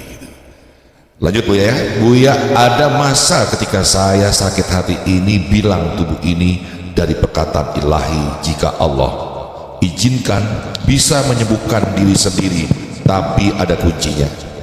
Izin nasihat Bu ya, mungkin ada ijazah zikir Fajar Dinata dari YouTube. YouTube itu negeri mana? Rantah-rantah ya. Tidak usah ijazahan syifa pengobatan, karena kalau nanti antum diberikan kelebihan menyembuhkan, nanti lupa diri. Kalau sakit datang aja ke dokter ya, karena sudah banyak orang tertipu ketika dia di tangan dia diizinkan Allah menyembuhkan orang. Sudah banyak yang tertipu, bukan 1 2 ya. Maka ilmu pengobatan ini hanya Allah berikan secara luas kepada para anbiya dan aulia. Nabi Isa khususnya, Nabi Muhammad juga, tapi tidak dizahirkan dalam banyak riwayat. Ada beberapa ya. Karena Nabi SAW diutus bukan sebagai pengobat, beliau diutus sebagai guru. Meskipun beliau itu obat, tibbil qulub wa dawaiha ya, maka muncul salawat tibbil qulub. Karena ada tuh orang yang Masya Allah menghina Rasulullah tanpa dia sadari. Mana tuh ya dalilnya? Salawat tibbil qulub. Ente kalau nggak ngerti nanya gitu ya, bahwa salah satu nama Rasulullah adalah Tabibul Qulub, termasuk Dawaul Abdan, obat tubuh. Karena Rasulullah beberapa kali menyembuhkan tubuh orang. Jadi ada sahabat bawa adeknya, sahabat perempuan bawa adeknya ke Rasulullah, terus Nabi pegangin kepalanya. Itu kepala nggak pernah sakit dan kepala itu nggak pernah berubah. Jadi ini nggak pernah dipegang Rasulullah kepalanya, nggak berubah. Aku aja berubah. Ada sahabat Nabi meludah diambil dan minum. Itu hadis sahih, itu bukan khurafat itu. Apa kata Nabi? Itu orang perutnya nggak akan sakit. Begitu Rasulullah SAW ya. Jadi Nabi ludahnya jadi obat, maka disebut tibbil qulubi wa dawaiha wa afiatil abdani wa sifaiha. Bukan asal-asal buat itu ya. Nah itu yang saya sebut orang jadi dai, jadi ustadz sebelum mengenal Rasulullah Shallallahu Alaihi Wasallam ya. Itu akibatnya. Oke, cukup nomor 3, nggak usah dulu ya. Kita belum beres tadi hikmah yang ke-13, belum kan? Ya, di kalimat berikut, bagaimana mungkin seorang murid berjalan menuju Allah sedangkan dia terikat oleh keinginan-keinginan rendah. Syahwat itu ada syahwat zahir, ada syahwat batin. Ada syahwat nafsiyah, ada syahwat ruhiyah. Syahwat zahir, mata senangnya lihat yang cantik, gagah atau yang jelek. Benar ya? Bang Dik gagah nggak? Udah lewat ya? Udah lewat. Senang lihat pemandangan yang hijau atau pemandangan yang penuh sampah. Bagi orang kampung, indah itu ketika gemerlap kota. Bagi orang kota kayak Bang Dik, indah itu adalah Bogor, puncak Bogor. Puncak apa namanya? Pancawati. Kebon Jati Pancawati. Luar biasa. Ternyata manajernya sahabat kita yang dulu juga manajer di tempat yang lama ya. Semoga Allah berkahi beliau dan timnya, amin. Indah nggak teman-teman ini teman? Indah coba makan tuh pemandangan, bisa nggak? Maka indah itu tidak mengenyangkan perut, karena syahwat perut makan. Kalau lagi lapar bisa nggak diobati dengan mendengarkan pengajian? Nggak bisa, ya harus makan. Nah, habis ini makan kambing kita ya. Ini dajom, palet kol Firdaus tuh dia mau loh palet kol tuh masakin antum tuh ya. Jadi kayaknya habis makan bisa perang semua nih tadi. Ada Uni ya, istrinya beliau, ada timnya tuh, siapa tuh tadi? Ada beberapa tuh saya lihat. Luar biasa itu. Mau masak. Udah gak sabar ya? Makanya saya tadi pada maghrib gak mau makan, itu rahasianya. Ingin menikmati masakan mereka itu. Dan insya Allah ini akan terus, setiap kali kita buat family gathering ada makan kambingnya ya. Ya insya Allah ya. Tapi yang donasi jangan orang itu lagi ya. Bang Dik nanti yang donasi. Ya. Saya mau donasi diduluin nggak jadi. Alhamdulillah barokah ya.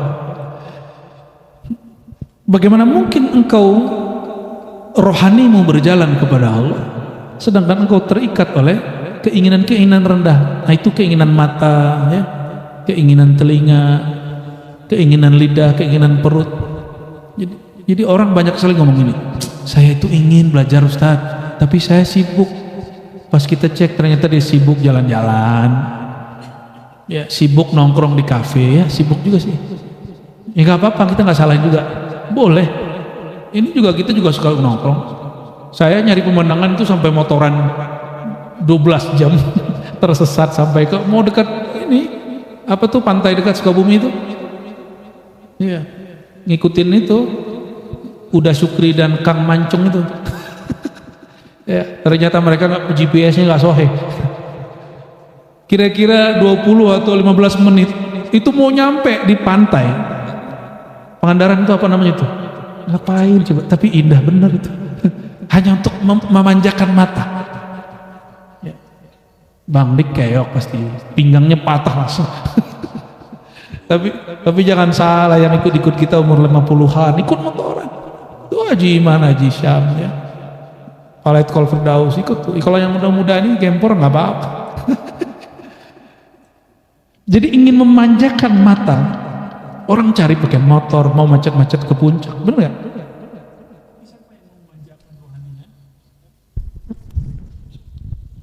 Jadi siapakah di antara kita yang mau memanjakan rohaninya dan dia menempuh perjalanan yang jauh?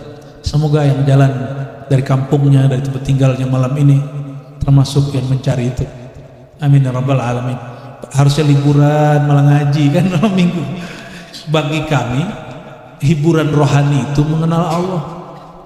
Maka antum melihat nih guru-guru kita ini duduk di mana aja ngomongin Allah, ngomongin Rasulullah, ngomongin kitab-kitabnya wali Allah, karena hiburan mereka sudah berubah. Maka jangan terlalu dekat-dekat juga dengan majelis mereka itu. Kalau lagi duduk di luar majelis kebakar dar. Ntar lupa sama tugas-tugas dunia. Jadi ya sama guru itu antara maju dan mundur. Kadang kita dekat, kadang kita berjarak. Guru-guru itu masa dia wiridan sudah lewat. Sekarang dia masa membagi wirid, membagi ilmu. Kalau murid lihat kapan gurunya baca buku. Buku itu dalam dirinya. Saya dapat kabar tentang Habib Salim Jindan. Habib Salim Jindan itu kutu buku dan punya perpus banyak. Suatu kali bukunya tinggi di atas tangga, ketinggalan agak tinggi, dia agak kurang nyampe. Kitab ditumpuk sama beliau terus naik, kelihatan nama santrinya. Habib, ini apa? Kenapa menghina kitab ini? Kok kitab dikakiin, diinjek? Apa jawaban beliau? Kamu nggak tahu siapa saya. Kitab yang saya injak ini ada di badan saya semua. Ini yang naik ke kitab ini kitab juga. Jadi yang numpuk di kitab. Ayah boleh begitu cuma wali, ente nggak boleh. Beliau beneran Habib Jindan itu nulis kitab itu ditahqiq, diedit, diteliti oleh mahasiswa di UIN. Sepertiganya belum beres, masih ada 2/3 lagi. Udah nggak sanggup dia nerusin, langsung dia sidang. Disisain, ini baru sepertiganya katanya. Ya, sepertiga dari satu judul. Habib Salim bin Jindan itu. Ya, saya ketemu dengan anak beliau, putri beliau, Syarifah Sakinah. Ya.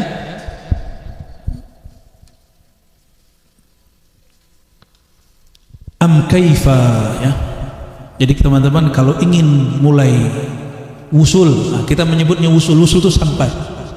Mulailah memutus ikatan syahwat mata, syahwat telinga, syahwat lidah, syahwat perut, syahwat di bawah perut, syahwat kaki, syahwat pikiran, syahwat angan-angan. Barulah mampu orang itu untuk berjalan menuju Allah Subhanahu wa taala, ya. Apakah Allah pernah jauh sehingga mesti didatangi? Tidak. Engkau yang jauh sehingga engkau yang mesti didatangkan, ya.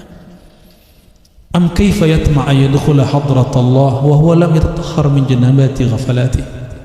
Bagaimana mungkin orang ini masuk ke hadirat Allah, ke Baitullah, diundang ke Baitullah rohani, jika orang ini belum bersuci dari junubnya kelalaian? Teman-teman kalau lagi junub berani masuk masjid nggak? Itu junub badan. Jika tadi kita sudah sepakat bahwa kolbu ini Baitullah, bagaimana mungkin masuk ke dalam kolbu Baitullah kalau kita belum mandi tobat, belum tobat daripada kelalaian kolbu. Jadi dalam ilmu tasawuf junub itu junub kolbu, kalau dalam ilmu fikih junub itu junub badan. Mandi besarnya orang-orang tasawuf disebut mandi tobat. Dia tetap mandi junub yang di fikih tetap. Bertemu dua khitan wajib mandi, keluar mandi wajib mandi.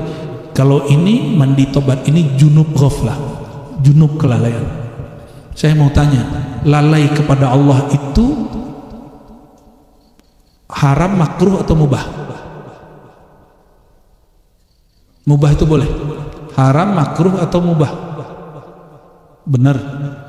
Udah berapa menit antum lupa sama Allah? Ayatnya surat Al-A'raf ayat berapa itu? Oh ya, 205 ya. Wala takun minal ghafilin.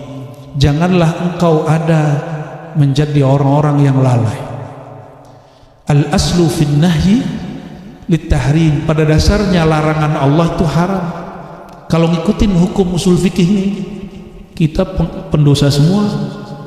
Makanya untuk bab begini nggak sanggup kita pakai hukum usul fikih, harus pakai usulul ma'rifat. Jadi ada ayat pasangannya bukan usul fikih, pasangan ilmunya adalah usulul ma'rifat. Jadi ada ayat yang dibaca dengan ilmu hukum, ada ayat yang dibaca dengan ilmu akidah, ada ayat yang dibaca dengan ilmu tasawuf. Ayat ini mesti dibaca dengan ilmu tasawuf karena kita nggak sanggup setiap detik mengingat Allah Subhanahu wa taala. Terus gimana kalau secara ilmu rohani, ilmu tasawuf? Janganlah engkau menjadi orang yang lalai. Maka di dalam kitab Al-Hikam, lupa, lalai, ingat Allah tidak disebut dosa, disebut junub. Begitu baiknya guru-guru kita. Coba kalau ngikutin hukum usul fikih, antum pendosa semua. Dan saya dulu menganut itu, ternyata salah, kita keliru. Kalau orang lupa kepada Allah kita sebut pendosa, betapa banyaknya orang berdosa hari ini. Hatta guru-guru, hatta saya termasuk pendosa nanti. Dosanya dosa kolbu. Enggak, disebutnya ghaflah itu junub, junub kolbu. Maka junub ada dua, junub badan, ada junub kolbu. Junub badan, nah ini ada berkaitan. Kenapa orang habis hubungan badan suami istri wajib mandi? Karena dia mengalami suatu kenikmatan yang dia buat lupa kepada Allah SWT, maka dia wajib mandi. Jadi itu mandi junub itu sebagai tanda kembali dari kelalaian. Ini penjelasan para imam kita, wabil khusus Imam Ibn Arabi qaddasallahu sirrahu, yang dikafirkan orang yang mereka nggak paham siapa beliau. Ya, masa ahli hadis dikafirkan? Dulu ahli hadis Sahih Bukhari hafal, ente yang mengkafirkan Imam Ibn Arabi hafal nggak Sahih Bukhari? Ya, sembarangan mengkafir-kafirkan imam. Mursyid aja belum, ya. Beliau ini imam, hafiz, ya. Baik. Sedangkan junub yang kedua, junub kolbu, dia dilakukan dengan taubat. Dengan taubat itu dimulai dengan menyesal. An-nadamu taubah, menyesallah engkau, itulah awal taubat. Dan tiada seorang kekasih Allah kecuali dia bertobat setiap hari. Kekasih yang paling terkasih siapa di alam semesta? Rasulullah SAW. Berapa kali beliau tobat setiap hari? 100 itu banyak ya. Ada yang lebih dikasih Allah melebihi beliau? Di depan saya sudah dikasih Allah belum?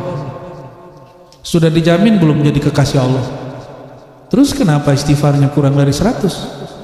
Maka bagi Rasulullah itu contoh, bagi kita secara hakikat itu hampir wajib. Secara maka ilmu itu nggak berhenti di hakikat. Kalau kau di hakikat semua yang Nabi kerjain wajib, maka mesti nyebrang lagi ke ilmu ma'rifatullah, kearifan. Nyiwak, kita udah bahas sebelumnya, nyiwak itu secara hakikat wajib karena Nabi contohkan. Maka Nabi beliau mengatakan, laula ana syuqqa ala ummati la amartuhum bisiwak inda kulli salat. Seandainya tidak memberatkan, aku perintahkan umatku bersiwak setiap kali mau sholat. Coba tadi bersiwak nggak sholat? Kalau ngikutin ini dijadikan hukum syariat jadi gawat. Nah, maka teman-teman saudara yang dimuliakan Allah, memahami sebuah ilmu tidak hanya dengan satu kacamata, banyak cara memahaminya. Lalu di ujung dikatakan, bagaimana mungkin engkau mengharapkan memahami rahasia kemakrifatan? Ingin ngerti ilmu makrifat? Ingin ngerti ilmu makrifat? Ya, wa huwa lam yatub min hafawati, sedangkan ia belum bertobat dari kesalahannya. Jadi syarat bermakrifat mesti senantiasa bertobat dari kesalahan. Apa kesalahan?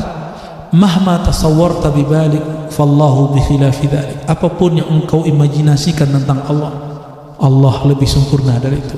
Maka tiadalah seseorang mencapai suatu makrifat malam ini kecuali Allah lebih mulia dari yang dia kenal. Ada orang mengatakan saya paling kenal Allah, Allah lebih mulia dari yang dia kenal, karena Allah tidak pernah diliputi oleh siapapun. Ya, wallahu a'lam bis-shawab. Masih ada waktu. Al-kaunu kulluhu zulmatun wa innama anarahu zuhurul haqqi fihi. Faman ra'a al-kauna wa lam yashhadu fihi aw 'indahu aw qablahu aw ba'dahu faqad a'wazahu wujudul anwari wa hujibat anhu syumusul ma'arifi bisuhubil athari. Alam itu seluruhnya adalah kegelapan, hanyalah al-haq yang dapat menyinarinya. Maka siapa yang melihat peristiwa-peristiwa alam tetapi tak melihat Allah padanya di sisinya sebelum ataupun sesudahnya, maka sungguh ia telah tersilaukan oleh cahaya. Sinar pelita kemakrifatan terhalang darinya karena tebalnya hijab alam semesta. Al-kaunu kulluhu zulmah, ini hikam penutup kita pada pertemuan liqa malam ini. Al-kaunu kulluhu zulmah, alam itu semuanya dinilai gelap. Berarti kita ini gelap. Kolbu kita alam bukan? Maka kolbu kita dihitung gelap ya. Yang dapat menyinari alam hanyalah Allahul Haq, Allah yang maha benar. Faman ra'al kauna, siapa yang memandang alam, siapa yang memandang dirinya, siapa yang mengalami satu kejadian, satu peristiwa, walam yashhadhu fihi, tapi tidak menyaksikan peran Allah di dalamnya, tidak menyaksikan nama dan sifat Allah pada dirinya, atau tidak menyaksikan Allah pada kejadian-kejadian yang ada di negeri kita, au indahu, atau saat terjadi, atau memandang ketika itu terjadi, atau sebelum terjadi, atau setelah terjadi. Apa maksudnya? Bang Dik, kalau mengalami satu kejadian buruk, sadar bahwa ini perbuatan Allah saat terjadi atau setelah terjadi? Biasanya setelah terjadi. Kita baru sadar bahwa ini kehendak Allah setelah terjadi. Jadi wajar kalau belum naik-naik marifatnya ya. Jadi ada berapa macam? Pada saat terjadi, di sisi saat itu terjadi, sebelum terjadi, sesudah terjadi. Ada berapa macam? 4, dan itu makom para sahabat Abu Bakar, Umar, Utsman, Ali. Tapi kumpulkan oleh Sayyidina Ali semuanya. karena beliau paling panjang umurnya di antara yang 4 itu. Ya. Coba lihat kalau malam hari ada bulan purnama nggak kelihatan, ketutupnya oleh apa? Awan. Nah, awan itu disebut di dalam kitab suhubil athar, hijab yang menghalangi cahaya. Nah, awan-awan itulah yang menutupi kita. Awan itulah ego, keilmuan, ego diri. Ego, keilmuan, ego diri, ya. Kita masih ngelihat diri kita aja. Maka di saat itulah orang-orang itu sulit untuk menerima al-haq. Maka saudara-saudaraku bukan Allah, untuk merobek ini ada 2 caranya. Merobek hijab itu supaya kita kalau ada kejadian yang kita lihat Allah yang berperan. Pertama, pelajari tentang peran Allah, itu ngaji ma'rifat. Nah, ini yang kita lakukan malam ini. Dan yang kedua, wiridkan la ilaha illallah dengan makna tiada yang berbuat, la ilaha, tiada yang berbuat kecuali Allah. Wiridkan itu terus. Tiada apapun yang terjadi di alam semesta kecuali dengan perbuatan Allah. Maka kita akan berpikir ini pasti baik, ujungnya pasti baik. Ya, banyak kabar yang menakut-nakutkan kita hari ini, bahwa pemilu ini jadi rusuh segala macam. Udah, terima kasih kabarnya, tapi kita tetap berdoa semoga negeri ini aman. Ya, negeri ini tidak pernah kosong dari kekasih-kekasih Allah Subhanahu Wa Taala. Ya, dan kita menghimbau siapapun yang sedang berkompetisi, ya, dewasakan ya, orang yang akan memilihmu. Ya. Sebelum mendewasakan mereka, dewasakan dirimu. Ya, jangan sampai nanti gagal terus stres, rumah sakit jiwa jadi rame. Jangan sampai. Ya. Tapi biasanya ingatnya sekarang doang, nanti lupa. Jangan begitu. Dari sekarang.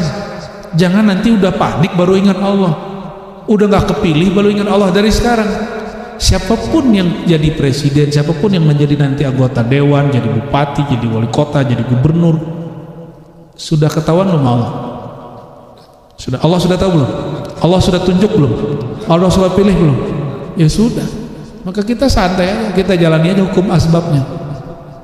Kita tetap milih, ya. Jangan antum bilang, berarti kau semilih, jangan gitu.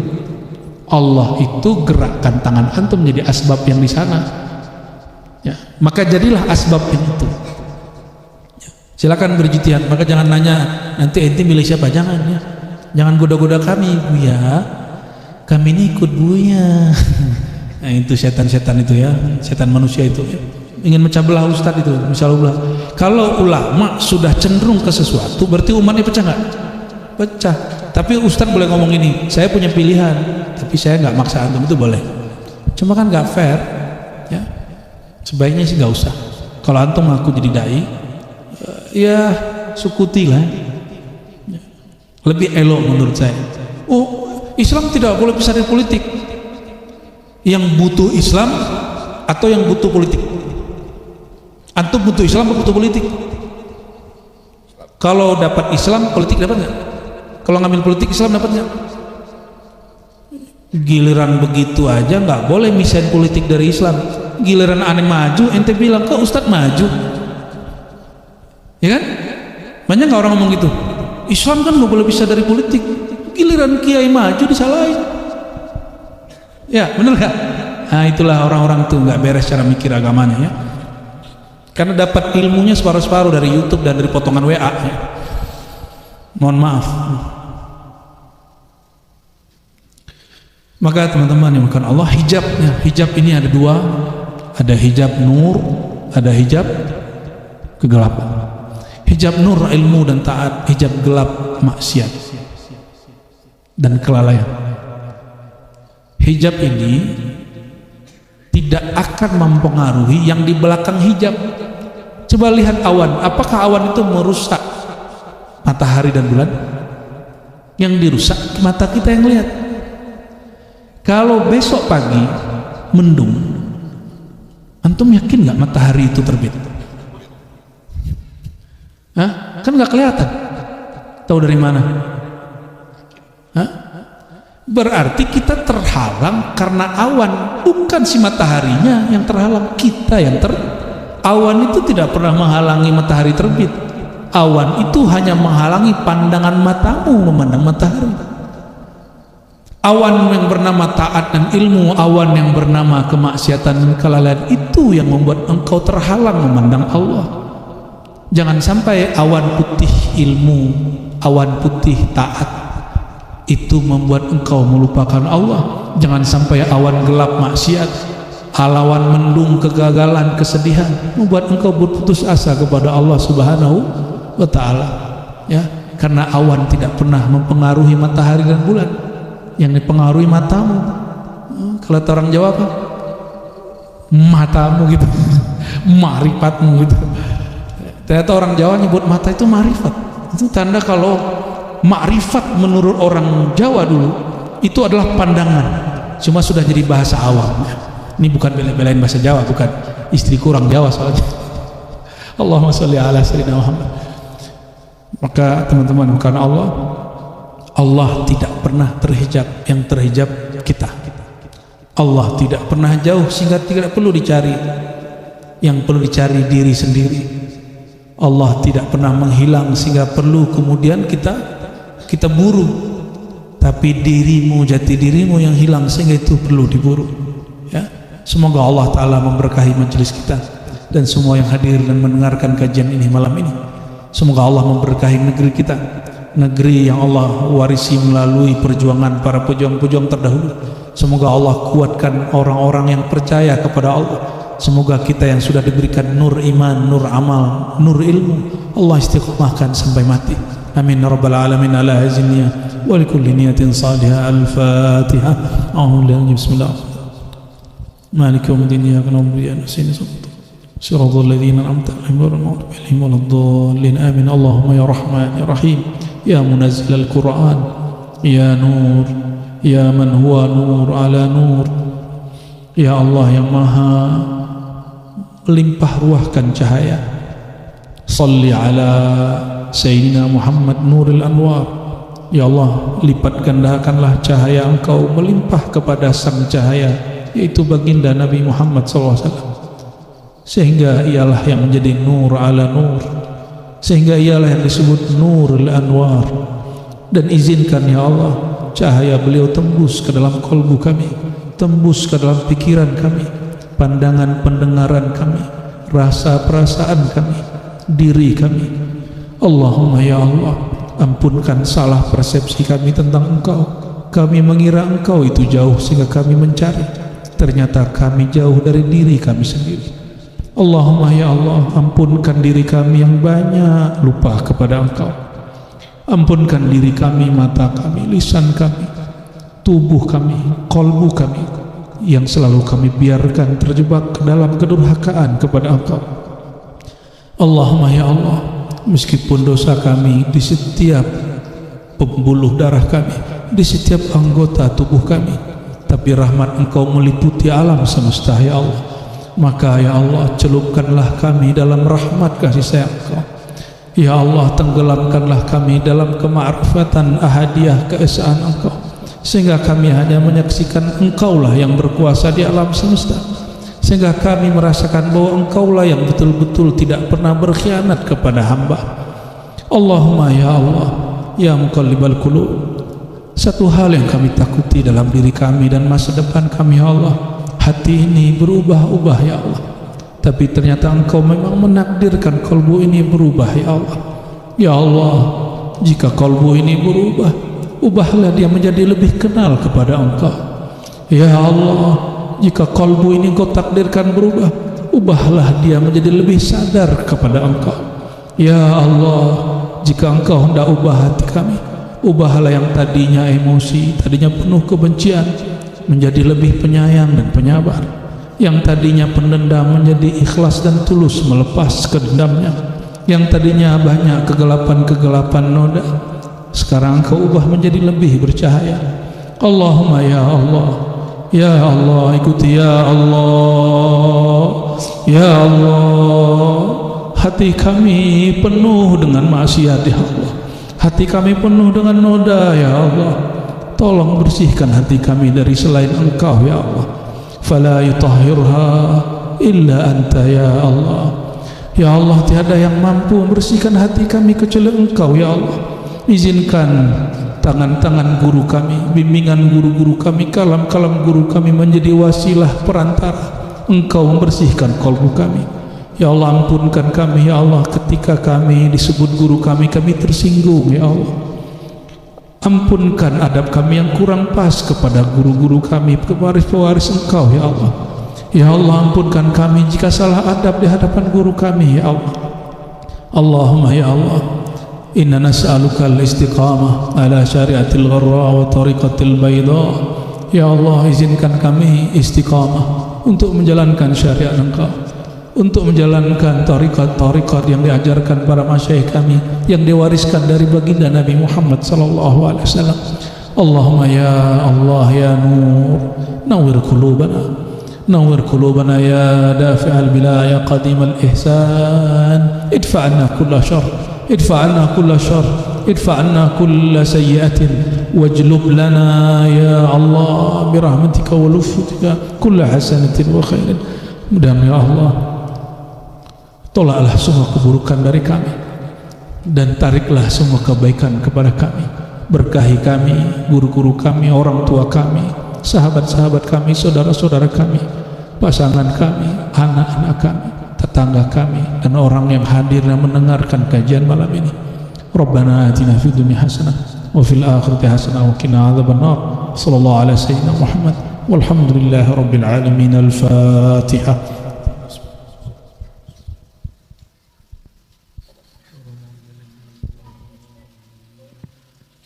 Bismillah.